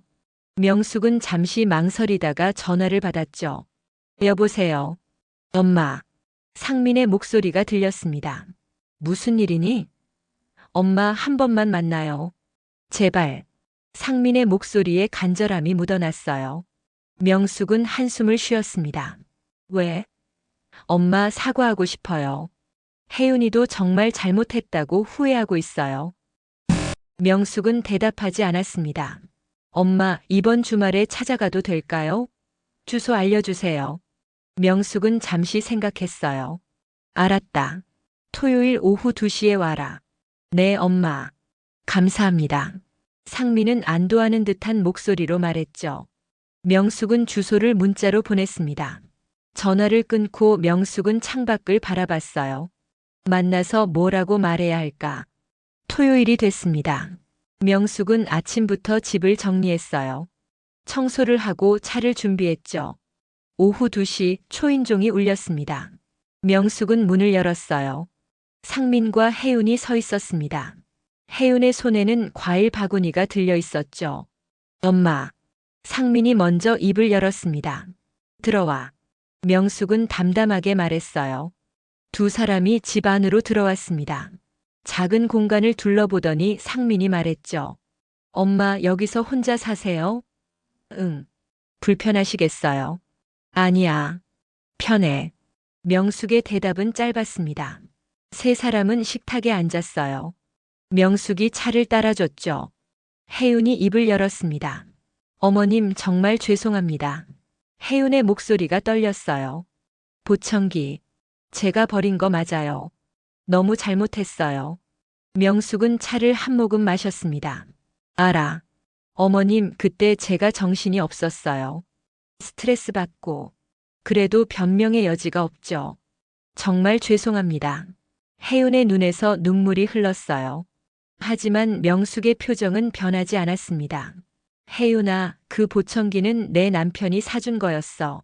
320만 원짜리. 하지만 그게 문제가 아니야. 그건 내 귀였어. 내가 세상과 소통하는 통로였어. 그걸 버렸다는 건 나를 버린 거나 마찬가지야. 명숙의 목소리는 차분했지만 단호했습니다. 혜윤은 고개를 숙였어요. 어머님, 정말 죄송합니다. 어떻게 해야 용서받을 수 있을까요? 용서? 명숙은 잠시 침묵했습니다. 용서는 할 수 있어. 하지만 다시 돌아갈 수는 없어. 엄마. 상민이 끼어들었죠. 한 번만 더 기회를 주세요. 다시는 그런 일 없을 거예요. 상민아, 내 말 들어봐. 명숙은 아들을 똑바로 바라봤습니다. 나는 너희 집에서 한 달을 살았어. 그 한 달 동안 나는 투명인간이었어. 아무도 내 말을 듣지 않았고 아무도 나를 존중하지 않았어. 심지어 내 물건까지 함부로 버렸지. 엄마, 제가 잘못했어요. 제가 혜윤이를 제대로 못 말렸어요. 상민의 목소리에도 눈물이 섞였습니다. 상민아, 너도 알고 있었잖아. 내가 불편해하는 걸. 하지만 넌 모른 척했어. 아내 눈치를 보느라. 상민은 할 말을 잃었어요. 상민아, 나는 내 엄마야. 하지만 그 전에 한명숙이라는 한 사람이야. 존중받을 권리가 있는 인간이지. 짐이 아니라고. 명숙의 말에 상민은 고개를 떨궜습니다. 죄송해요, 엄마. 정말 죄송해요. 미안하다는 말은 이제 됐어. 나는 이미 결정했어. 혼자 살기로. 혜윤이 다시 입을 열었습니다. 어머님, 그럼 저희가 자주 찾아뵐게요. 용돈도 드리고 필요한 거 있으면 언제든 말씀하시고. 필요 없어. 명숙은 단호하게 말했죠. 나한테는 남편이 남긴 재산이 있어. 충분히 살 수 있어. 너희 도움 필요 없어. 엄마, 그래도. 상민아, 나는 진심으로 혼자 살고 싶어. 방해하지 마. 명숙의 눈빛은 흔들림이 없었습니다. 상민은 더 이상 할 말이 없었어요. 혜윤도 고개를 숙인 채 눈물만 흘렸죠. 거실에 침묵이 흘렀습니다. 명숙이 먼저 입을 열었어요. 그래도 고마워. 찾아와줘서. 너희가 미안해하는 거 알겠어. 하지만 나는 이제 내 인생을 살 거야. 알겠니? 네, 엄마. 상민은 고개를 끄덕였습니다. 건강하게 잘 지내라. 나도 잘 지낼게. 명숙은 차를 한 모금 더 마셨어요. 상민과 혜윤은 30분쯤 더 있다가 일어났습니다. 엄마, 그럼 저희는 갈게요. 전화 드려도 될까요? 가끔은. 명숙의 대답은 짧았죠. 네, 알겠습니다. 건강하세요, 엄마. 상민은 명숙을 안으려 했지만 명숙은 살짝 물러섰어요. 조심히 가거라. 문을 닫고 명숙은 창문으로 두 사람이 떠나는 모습을 지켜봤습니다. 상민의 어깨가 축 처져 있었어요. 혜윤은 손수건으로 눈물을 닦고 있었죠. 명숙은 가슴 한구석이 아팠습니다. 하지만 후회는 없었어요. 이게 맞는 거야. 저녁이 됐습니다. 명숙은 혼자 저녁을 먹었어요. 밥 한 그릇, 김치찌개, 계란말이. 간단한 식사였지만 맛있었습니다. 식사를 마치고 설거지를 하는데 휴대폰이 울렸어요. 오키였습니다. 명수가 오늘 상민이 왔다며? 응, 어떻게 알았어? 상민이가 나한테 전화했어. 엄마가 용서 안 해주신다고 울더라. 그래? 명수가 잘했어. 흔들리지 마. 응, 고마워 오키야. 명수가 내일 시간 되면 우리 점심 먹자. 내가 갈게. 그래, 좋아. 통화를 끝내고 명숙은 안도의 한숨을 쉬었습니다. 다음 날 정오, 오키가 찾아왔습니다. 명수가. 오키야, 어서 와. 두 사람은 반갑게 포옹했어요. 명수가 얼굴이 좋아졌다. 여기 오니까 살만해? 응, 정말 좋아. 아무도 간섭 안 하니까. 그래, 그래야지. 오키는 명숙의 손을 잡았죠. 점심 뭐 먹을까? 명숙이 물었습니다. 밖에 나가서 먹자. 근처에 맛있는 집 없어? 술래 언니가 알려준 국밥집이 있어. 거기 갈까? 좋아, 가자. 두 사람은 집을 나섰어요. 국밥집은 걸어서 10분 거리였습니다. 식당에 들어가니 손님들로 붐볐어요. 여기 인기 있나 보네. 오키가 말했죠. 술래 언니가 여기 사골 국밥이 정말 맛있다고 했어. 두 사람은 자리에 앉아 국밥을 주문했습니다. 곧 뜨거운 국밥이 나왔어요. 우와, 고기가 많다. 오키가 감탄했죠. 두 사람은 맛있게 식사를 했습니다. 명수가 진짜 맛있다. 여기 자주 와야겠다. 그러게. 나도 일주일에 한 번은 올 것 같아. 식사를 마치고 커피숍으로 갔어요. 근처에 작은 카페가 있었죠. 아메리카노 2잔 주세요. 명숙이 주문했습니다. 창가 자리에 앉아 커피를 마시며 두 사람은 이런저런 얘기를 나눴어요. 명수가 앞으로 어떻게 살 거야? 그냥 이렇게 조용히 살 거야. 산책하고 책 읽고 가끔 술래 언니 만나고. 좋다. 그게 제일 좋은 거야. 오키는 고개를 끄덕였습니다. 명수가 근데 보청기는 어쩔 거야? 한쪽만 있으면 불편하잖아. 응, 좀 불편하긴 해. 근데 익숙해졌어. 그리고 새로 사려면 300만 원이 넘는데 아직은 괜찮아. 명수가 돈 있잖아. 사. 알았어, 생각해 볼게. 명숙은 웃으며 대답했죠. 오후 4시쯤 오키는 집으로 돌아갔습니다. 명수가 나간다. 자주 연락해. 응, 조심히 가. 고마워 오키야. 오키를 배웅하고 명숙은 집으로 돌아왔어요. 소파에 앉아 창밖을 바라봤습니다. 해가 서쪽으로 기울고 있었죠. 명숙은 남편 사진을 꺼내 들었습니다. 여보, 나 잘하고 있는 거 맞지? 사진 속 남편은 여전히 미소 짓고 있었어요. 여보, 고마워. 이 건물 내 명의로 해줘서. 덕분에 나 자유를 찾았어. 명숙은 사진을 가슴에 안았습니다. 저녁을 먹고 명숙은 산책을 나갔어요. 공원까지 걸어가는 길. 저녁 공기가 상쾌했습니다. 공원에 도착하니 술래가 벤치에 앉아 있었어요. 명숙 씨, 안녕하세요. 술래 언니, 여기 계셨네요. 네, 저녁 먹고 나왔어요. 명숙은 술래 옆에 앉았습니다. 언니, 오늘 아들이 다녀갔어요. 그래요? 어땠어요? 사과하더라고요. 며느리도 같이 와서 용서해 주셨어요? 명숙은 고개를 저었어요. 용서는 했어요. 하지만 다시 돌아갈 생각은 없어요. 잘하셨어요. 자존심 있어야죠. 두 사람은 한참 동안 벤치에 앉아 이야기를 나눴습니다. 해가 완전히 지고 어둠이 내렸어요. 이제 들어가야겠어요. 명숙이 일어났습니다. 그래요. 조심히 들어가세요. 언니도요. 안녕히 계세요. 명숙은 집으로 돌아왔습니다. 샤워를 하고 침대에 누웠어요. 보청기를 빼서 케이스에 넣었죠. 한쪽밖에 없는 보청기. 하지만 이제는 그게 당연하게 느껴졌습니다. 명숙은 눈을 감았어요. 내일은 뭘 할까? 도서관에 가볼까? 아니면 시장 구경을 갈까? 계획을 세우며 명숙은 잠들었습니다. 편안한 잠이었어요. 꿈속에서 명숙은 젊었을 때의 자신을 봤습니다. 미용실에서 열심히 일하던 모습, 남편과 웃으며 얘기하던 모습, 상민이 어렸을 때 안고 있던 모습, 모든 게 행복한 기억이었죠. 다음 날 아침 명숙은 상쾌하게 일어났습니다. 창문을 열자 따스한 햇살이 들어왔어요. 새로운 하루가 시작됐습니다. 명숙은 미소를 지었죠. 오늘도 좋은 하루가 될 거야. 간단히 아침을 먹고 명숙은 산책을 나갔습니다. 공원을 한 바퀴 돌고 돌아오는 길, 마트에 들러 장을 봤어요. 오늘 저녁 메뉴는 된장찌개로 정했죠. 집에 돌아와 짐을 정리하고 책을 읽었습니다. 도서관에서 빌려온 소설책이었어요. 점심을 먹고 낮잠을 잤습니다. 오후에 일어나니 휴대폰에 문자가 와 있었어요. 상민이었습니다. 엄마 건강하세요. 사랑합니다. 짧은 문자였죠. 명숙은 답장을 보냈습니다. 너도 건강해라.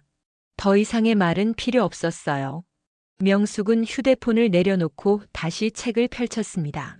저녁 준비를 시작했어요. 된장찌개를 끓이고 밥을 지었죠. 두부와 호박, 양파를 넣었습니다. 구수한 냄새가 집안에 퍼졌어요. 이 냄새가 좋아. 내 집 냄새. 명숙은 만족스러웠습니다. 식탁에 앉아 혼자 저녁을 먹었어요.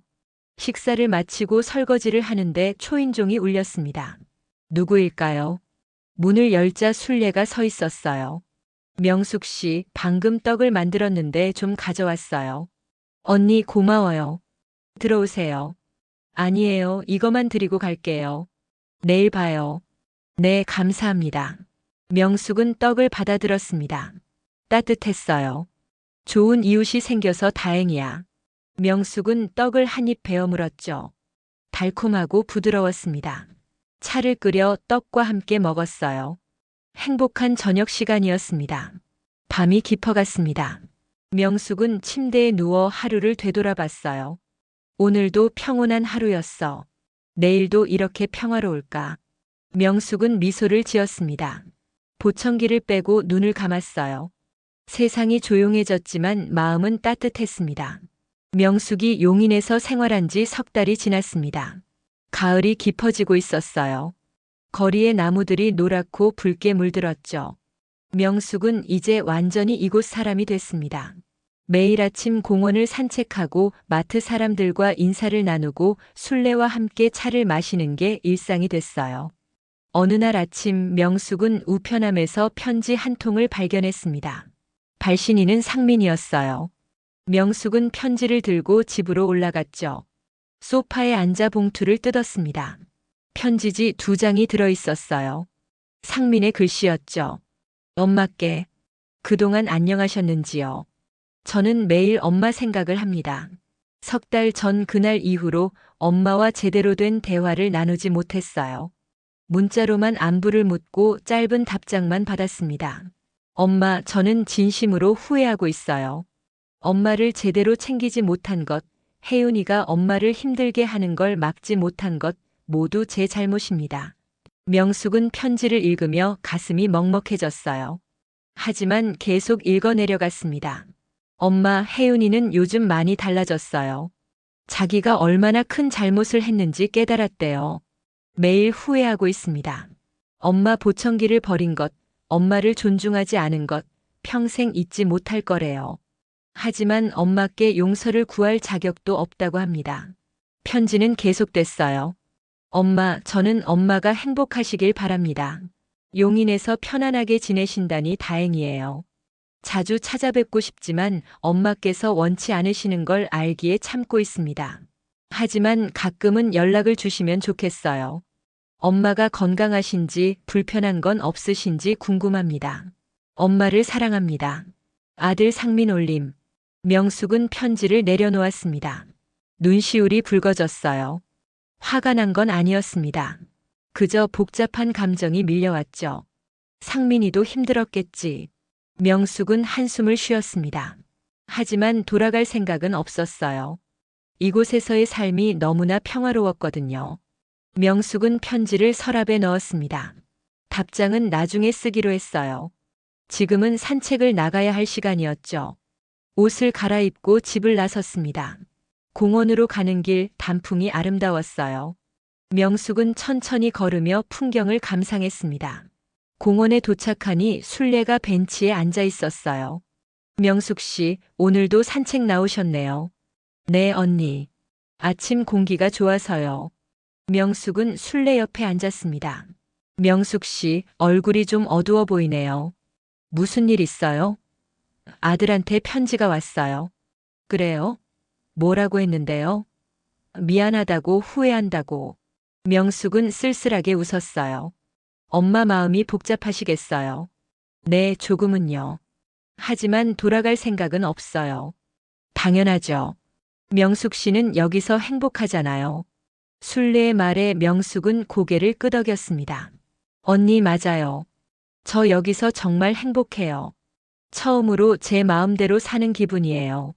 그럼 됐어요. 자식들 눈치 보지 말고 명숙 씨 인생 사세요. 네, 그럴게요. 두 사람은 한참 동안 벤치에 앉아 가을 풍경을 즐겼습니다. 아이들이 낙엽을 밟으며 뛰어다니고 있었어요. 오전 11시쯤 집으로 돌아왔습니다. 점심을 준비하려는데 휴대폰이 울렸어요. 모르는 번호였습니다. 여보세요? 안녕하세요. 한명숙 고객님이시죠? 네, 그런데요. 저는 보청기 전문점 리사운드에서 연락드렸습니다. 고객님께서 3년 전에 저희 매장에서 보청기를 구매하셨는데요. 아, 네. 명숙은 기억이 났어요. 남편과 함께 갔던 강남의 보청기 가게였죠. 고객님, 보청기 점검 받으신 지 1년이 넘으셨어요. 무료 점검 서비스 해드리려고 연락드렸습니다. 언제 방문 가능하세요? 제가 지금 용인에 살고 있어서요. 강남까지 가기가 좀 힘든데요. 아, 그러시군요. 그럼 용인 지점을 안내해 드릴까요? 거기서도 점검 받으실 수 있어요. 용인에도 있나요? 네, 수지구에 지점이 있습니다. 거기로 예약해 드릴까요? 네, 그럼 부탁드립니다. 언제 방문하시겠어요? 이번 주 금요일 오전은 어떨까요? 금요일 오전 10시에 예약해 드렸습니다. 주소 문자로 보내드릴게요. 감사합니다. 통화를 끝내고 명숙은 생각에 잠겼어요. 보청기 점검을 받으러 가야겠네. 그리고 새 보청기도 알아봐야겠어. 한쪽만 있는 게 불편하긴 했거든요. 금요일이 됐습니다. 명숙은 아침 일찍 준비를 했어요. 보청기 케이스를 가방에 넣고 집을 나섰죠. 버스를 타고 수지구로 향했습니다. 40분이 걸렸어요. 보청기 전문점은 큰 건물 2층에 있었습니다. 안녕하세요. 한명숙 고객님이시죠? 젊은 여자 직원이 반갑게 맞았습니다. 네, 그렇습니다. 이쪽으로 앉으세요. 점검해 드릴게요. 명숙은 의자에 앉았어요. 직원이 보청기를 꺼내 살펴봤습니다. 고객님, 한쪽만 가져오셨네요. 네, 한쪽은 잃어버렸어요. 명숙은 조용히 말했습니다. 아, 그러시군요. 아까우시겠어요. 이 모델이 320만 원이었는데. 네, 알고 있어요. 직원은 보청기를 청소하고 점검했습니다. 고객님, 이 보청기는 상태가 괜찮아요. 계속 사용하셔도 됩니다. 새로 사려면 얼마예요? 명숙이 물었습니다. 같은 모델은 지금 350만 원이에요. 가격이 조금 올랐거든요. 그렇군요. 고객님, 양쪽 다 새로 사시는 건 어떠세요? 한쪽만 새로 사시면 소리 균형이 안 맞을 수 있어요. 양쪽 다요? 네, 양쪽 다 사시면 600만 원인데 550만 원에 해드릴게요. 명숙은 잠시 생각했습니다. 550만 원. 적지 않은 돈이었어요. 하지만 명숙에게는 14억 원이 있었죠. 이 정도는 충분히 쓸 수 있었습니다. 좋아요. 양쪽 다 새로 살게요. 현명한 선택이세요. 언제 받으시겠어요? 오늘 가져갈 수 있나요? 오늘은 안 되고요. 맞춤 제작이라 일주일 걸려요. 다음 주 금요일에 오시면 돼요. 알겠습니다. 명숙은 계약서에 서명을 하고 계약금 100만 원을 카드로 결제했습니다. 다음 주에 뵙겠습니다. 네, 감사합니다. 가게를 나와 명숙은 기분이 좋았어요. 새 보청기를 사는구나. 이제 양쪽 다 또렷하게 들을 수 있겠지. 근처 카페에 들어가 커피를 마셨습니다. 창밖으로 사람들이 바쁘게 오가는 모습이 보였어요. 명숙은 여유롭게 커피를 마시며 생각에 잠겼죠. 이제 정말 새로운 시작이야. 새 집, 새 친구들, 그리고 새 보청기. 모든 게 새로워. 명숙은 미소를 지었습니다. 카페를 나와 버스를 타고 집으로 돌아왔어요. 오후 2시였습니다. 집에 도착하니 문 앞에 택배 상자가 놓여 있었죠. 상자를 열어보니 과일 바구니였습니다. 사과, 배, 귤이 가득 담겨 있었어요. 카드가 들어 있었죠. 엄마 건강하세요. 상민 올림. 명숙은 카드를 보며 잠시 생각했습니다. 그리고 휴대폰을 꺼내 상민에게 문자를 보냈어요. 과일 잘 받았다. 고맙다. 곧 답장이 왔습니다. 엄마 맛있게 드세요. 사랑해요. 짧은 문자였지만 따뜻했어요. 명숙은 사과를 하나 꺼내 씻어 먹었습니다. 달고 아삭했죠. 상민이도 나름대로 신경 쓰고 있구나. 명숙은 생각했습니다. 일주일이 빠르게 지났습니다. 다시 금요일이 됐어요. 명숙은 보청기를 찾으러 수직으로 갔습니다. 고객님 나오셨네요. 보청기 준비됐어요. 직원이 예쁜 케이스를 꺼내 보여줬어요. 와, 새 제품이네요. 명숙은 감탄했습니다. 고객님 한번 착용해 보세요. 명숙은 양쪽 귀에 보청기를 끼웠습니다.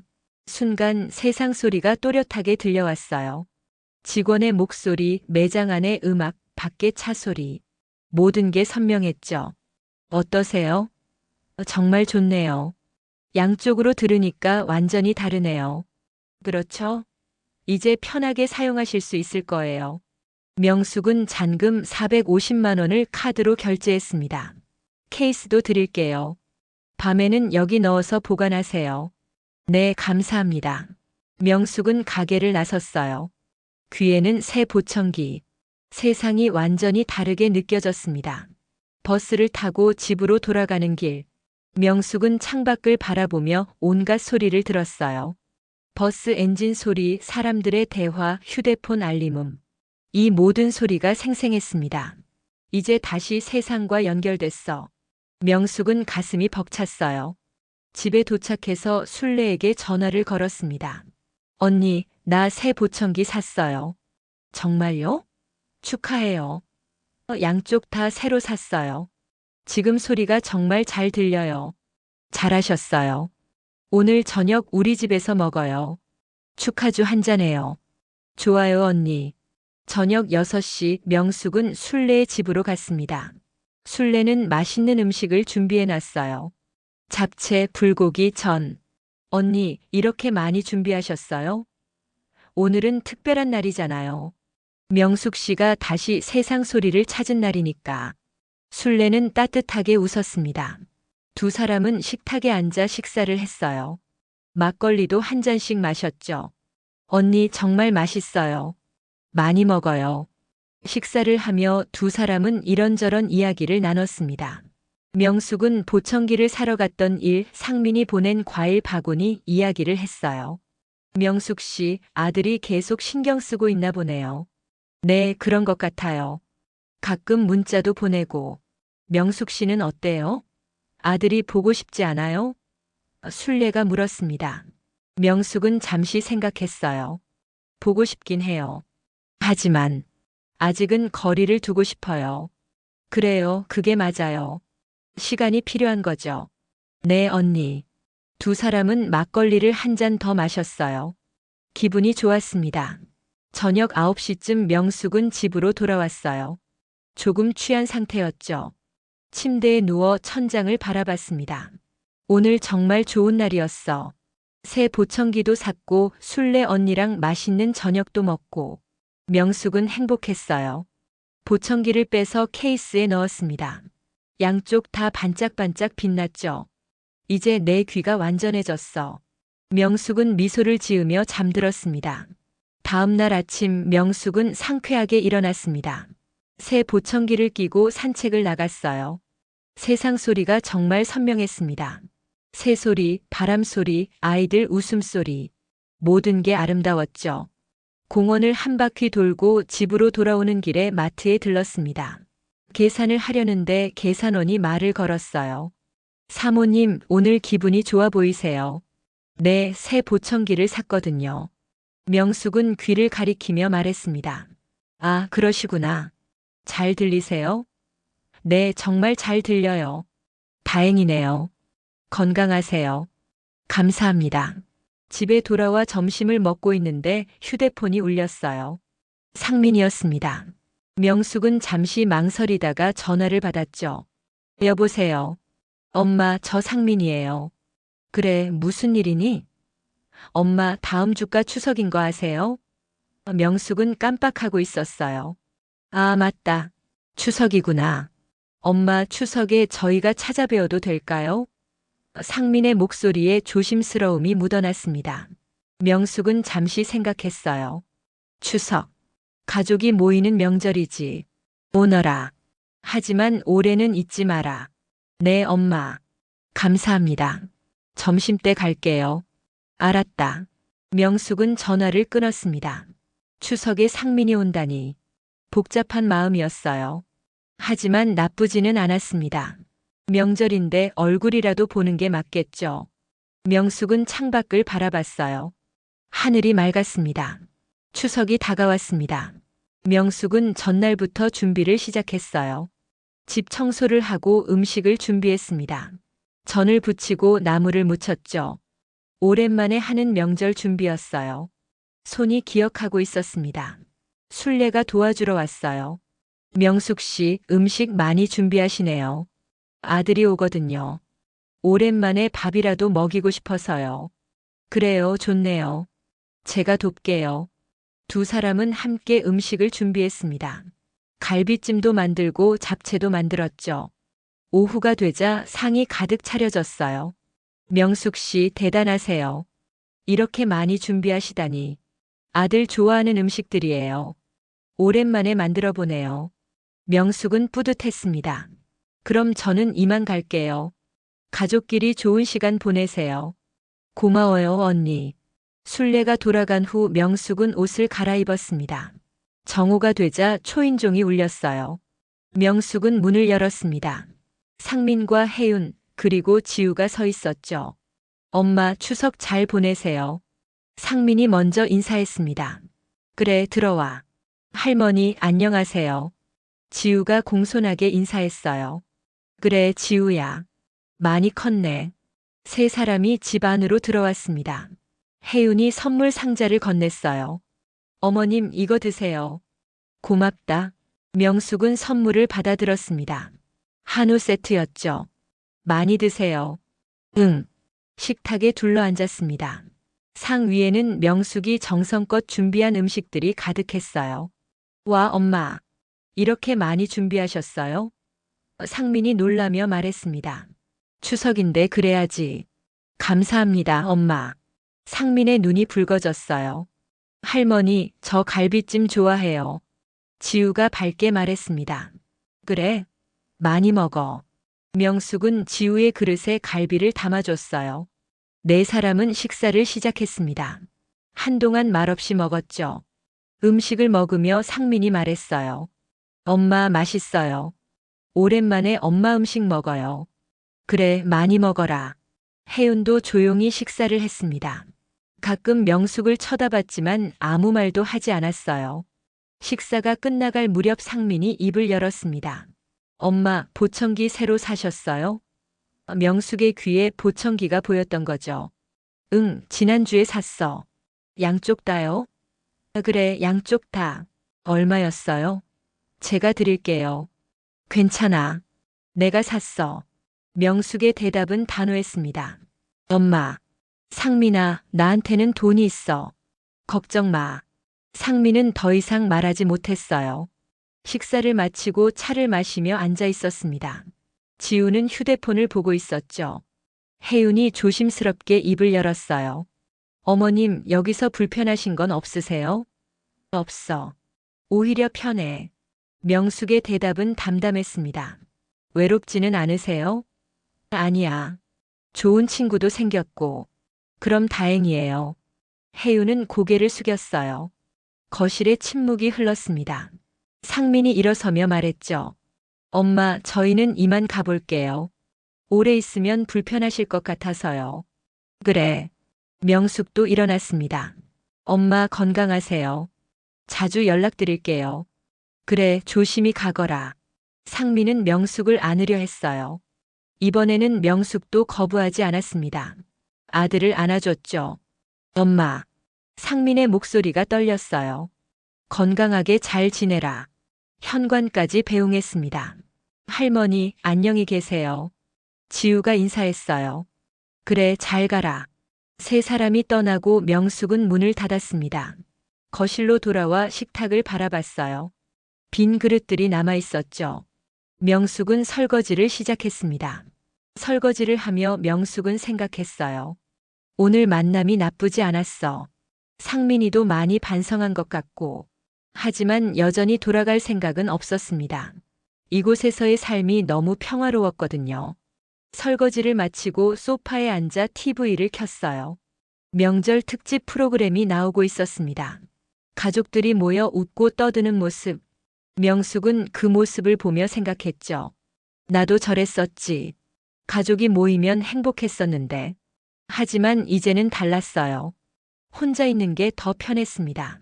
저녁이 됐습니다. 명숙은 점심에 못 먹은 음식들을 꺼내 저녁을 먹었어요. 혼자 먹는 식사였지만 외롭지 않았습니다. 식사를 마치고 산책을 나갔죠. 공원까지 걸어가는 길. 추석 연휴라 거리가 조용했어요. 공원에 도착하니 사람이 거의 없었습니다. 벤치에 앉아 하늘을 바라봤어요. 보름달이 떠 있었죠. 밝고 둥근 달. 명숙은 달을 보며 남편을 생각했습니다. 여보, 잘 있어? 나 이제 괜찮아. 혼자서도 잘 살고 있어. 한참을 앉아 있다가 집으로 돌아왔습니다. 샤워를 하고 침대에 누웠어요. 보청기를 빼서 케이스에 넣었습니다. 양쪽 다 반짝이는 보청기. 이제 내 소리를 누구도 지울 수 없어. 명숙은 미소를 지었습니다. 며칠이 지났습니다. 명숙은 평소처럼 생활했어요. 아침 산책, 장보기, 술래와의 차 시간. 모든 게 평온했습니다. 어느 날 오후 명숙은 상민에게서 받은 편지에 답장을 쓰기로 했어요. 책상에 앉아 편지지를 꺼내 들었습니다. 한참을 생각하다가 펜을 들었죠. 상민아, 엄마다. 내 편지 잘 받았어. 그리고 추석에 와줘서 고마웠다. 오랜만에 내 얼굴 보니 좋더라. 엄마는 여기서 잘 지내고 있어. 걱정하지 마. 좋은 친구도 생겼고 매일 산책도 하고 건강해. 상민아, 엄마가 너희 집을 떠난 건 너를 미워해서가 아니야. 엄마도 내 인생을 살고 싶었던 거야. 73이 됐지만 아직도 내가 원하는 게 있고 하고 싶은 게 있어. 명숙은 잠시 펜을 멈췄습니다. 창밖을 보니 단풍이 바람에 날리고 있었어요. 다시 펜을 들었습니다. 엄마는 평생 누군가의 아내로, 누군가의 엄마로, 누군가의 시어머니로 살았어. 그것도 행복했어. 하지만 이제는 한명숙으로 살고 싶어. 내 이름으로 살고 싶은 거야. 알겠니? 상민아, 너는 좋은 아들이야. 엄마가 힘들 때 곁에 있어주려 했고 지금도 걱정해주잖아. 그것만으로도 고마워. 하지만 엄마는 이제 혼자 설 수 있어. 건강하고 돈도 있고 좋은 친구들도 있어. 그러니 너무 걱정하지 마. 엄마는 행복해. 진심으로. 너도 혜윤이랑 지우랑 행복하게 살아. 그게 엄마가 바라는 거야. 건강해라. 엄마가. 편지를 다 쓰고 명숙은 봉투에 넣었습니다. 우표를 붙이고 주소를 적었어요. 내일 우체국에 가서 붙이기로 했죠. 편지를 쓰고 나니 마음이 한결 가벼워졌습니다. 이제 정말 정리가 된 것 같아. 다음 날 아침 명숙은 우체국에 가서 편지를 붙였습니다. 잘 전달해 주세요. 네, 이틀 안에 도착할 거예요. 우체국을 나와 마트에 들렀어요. 김치를 담가야 할 시기였거든요. 배추와 무, 고춧가루를 샀습니다. 집에 돌아와 김치를 담그기 시작했어요. 배추를 절이고 양념을 만들고 정성껏 버무렸습니다. 오후 내내 김치를 담갔죠.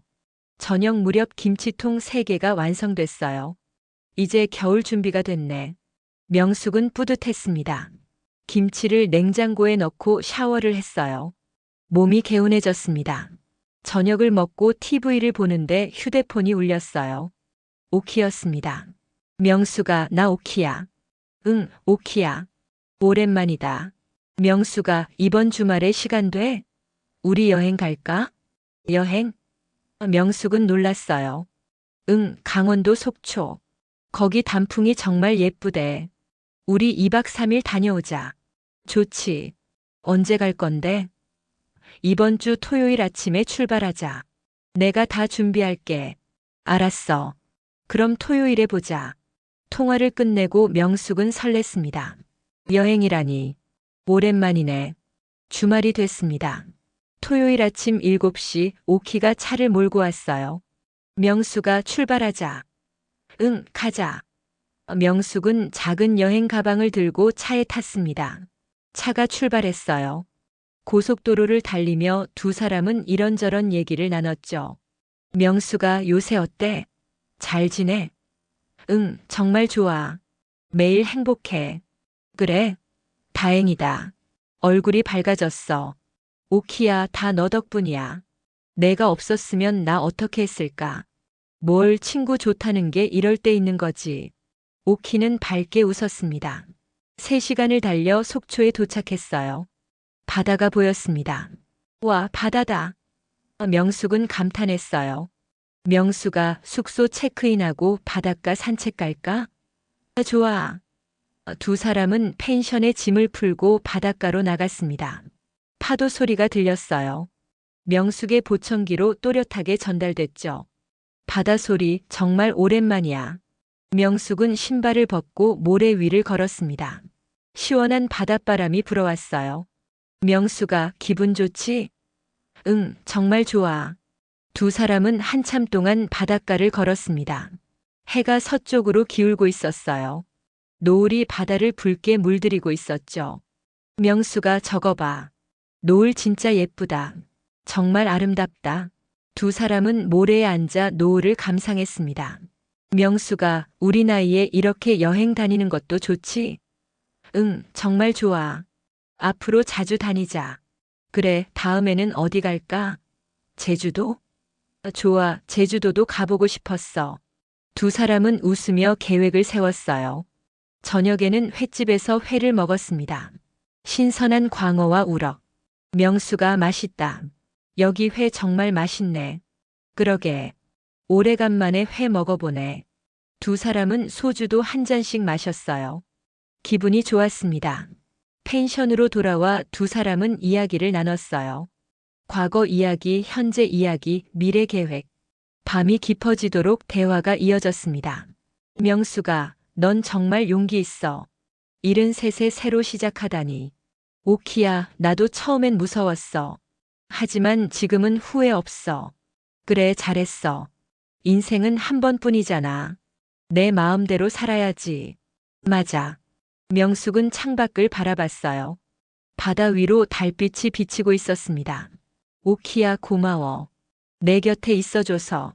명수가 나도 고마워. 내가 내 친구여서. 다음 날 아침 두 사람은 설악산으로 단풍 구경을 갔습니다.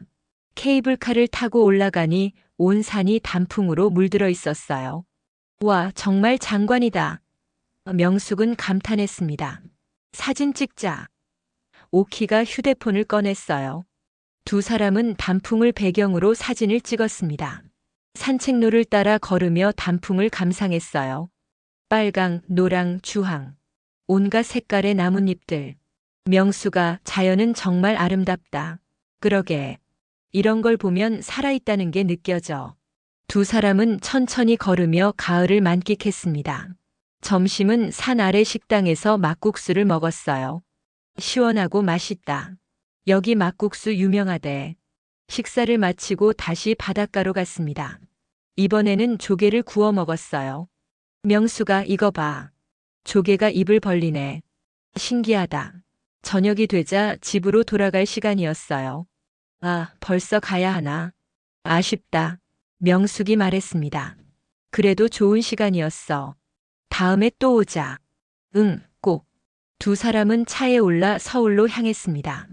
돌아오는 길 명숙은 창밖을 바라보며 생각했어요. 이런 삶도 있구나. 나이가 들었다고 포기할 필요는 없어. 여전히 즐길 수 있고 행복할 수 있어. 명숙은 미소를 지었습니다. 용인 집에 도착하니 밤 9시였어요. 명수가 잘 들어가. 또 보자. 응, 고마워 오키야. 조심히 가.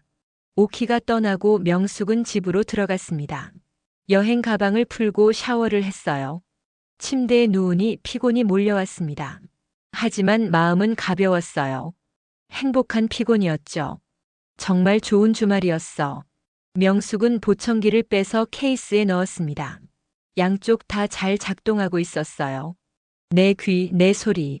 아무도 빼앗을 수 없어. 며칠 후 상민에게서 전화가 왔습니다. 엄마 편지 받았어요. 그래? 엄마 편지 읽고 많이 울었어요.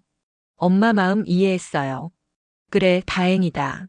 엄마가 행복하시다니 저도 기뻐요. 앞으로는 자주 연락드릴게요. 너무 부담 안 되게. 그래, 고맙다 상민아. 엄마 사랑해요. 나도 사랑한다. 통화를 끝내고 명숙은 가슴이 따뜻해졌어요.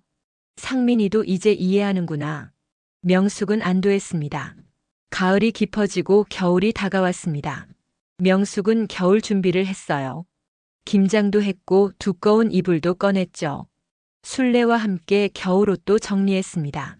명숙 씨, 올겨울은 춥대요. 따뜻하게 입으세요. 네, 언니도요. 어느 날 오후 명숙은 미용실이 그리워졌어요. 45년을 일했던 곳. 문득 다시 머리를 만지고 싶어졌습니다.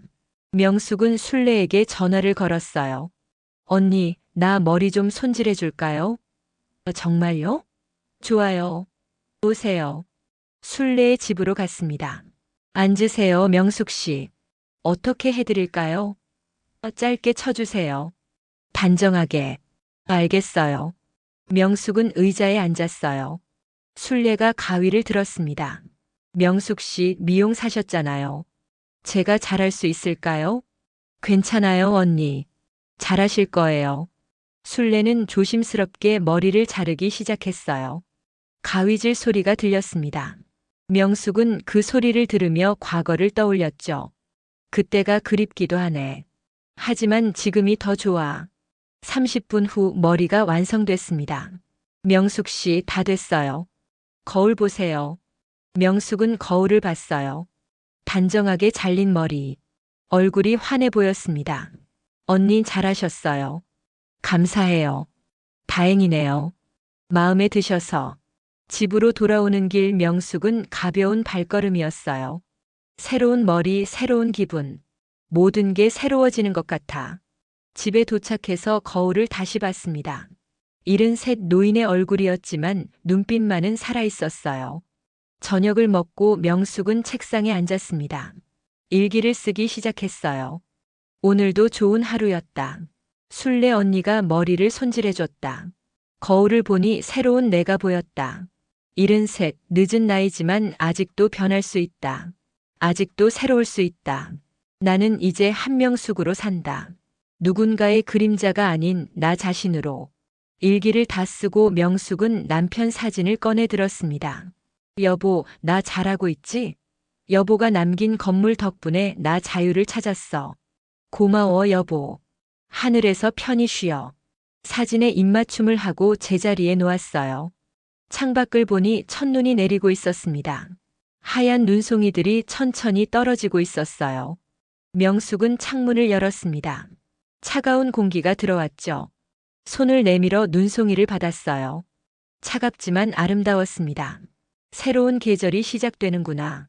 나도 새로운 계절을 살고 있어. 명숙은 생각했습니다.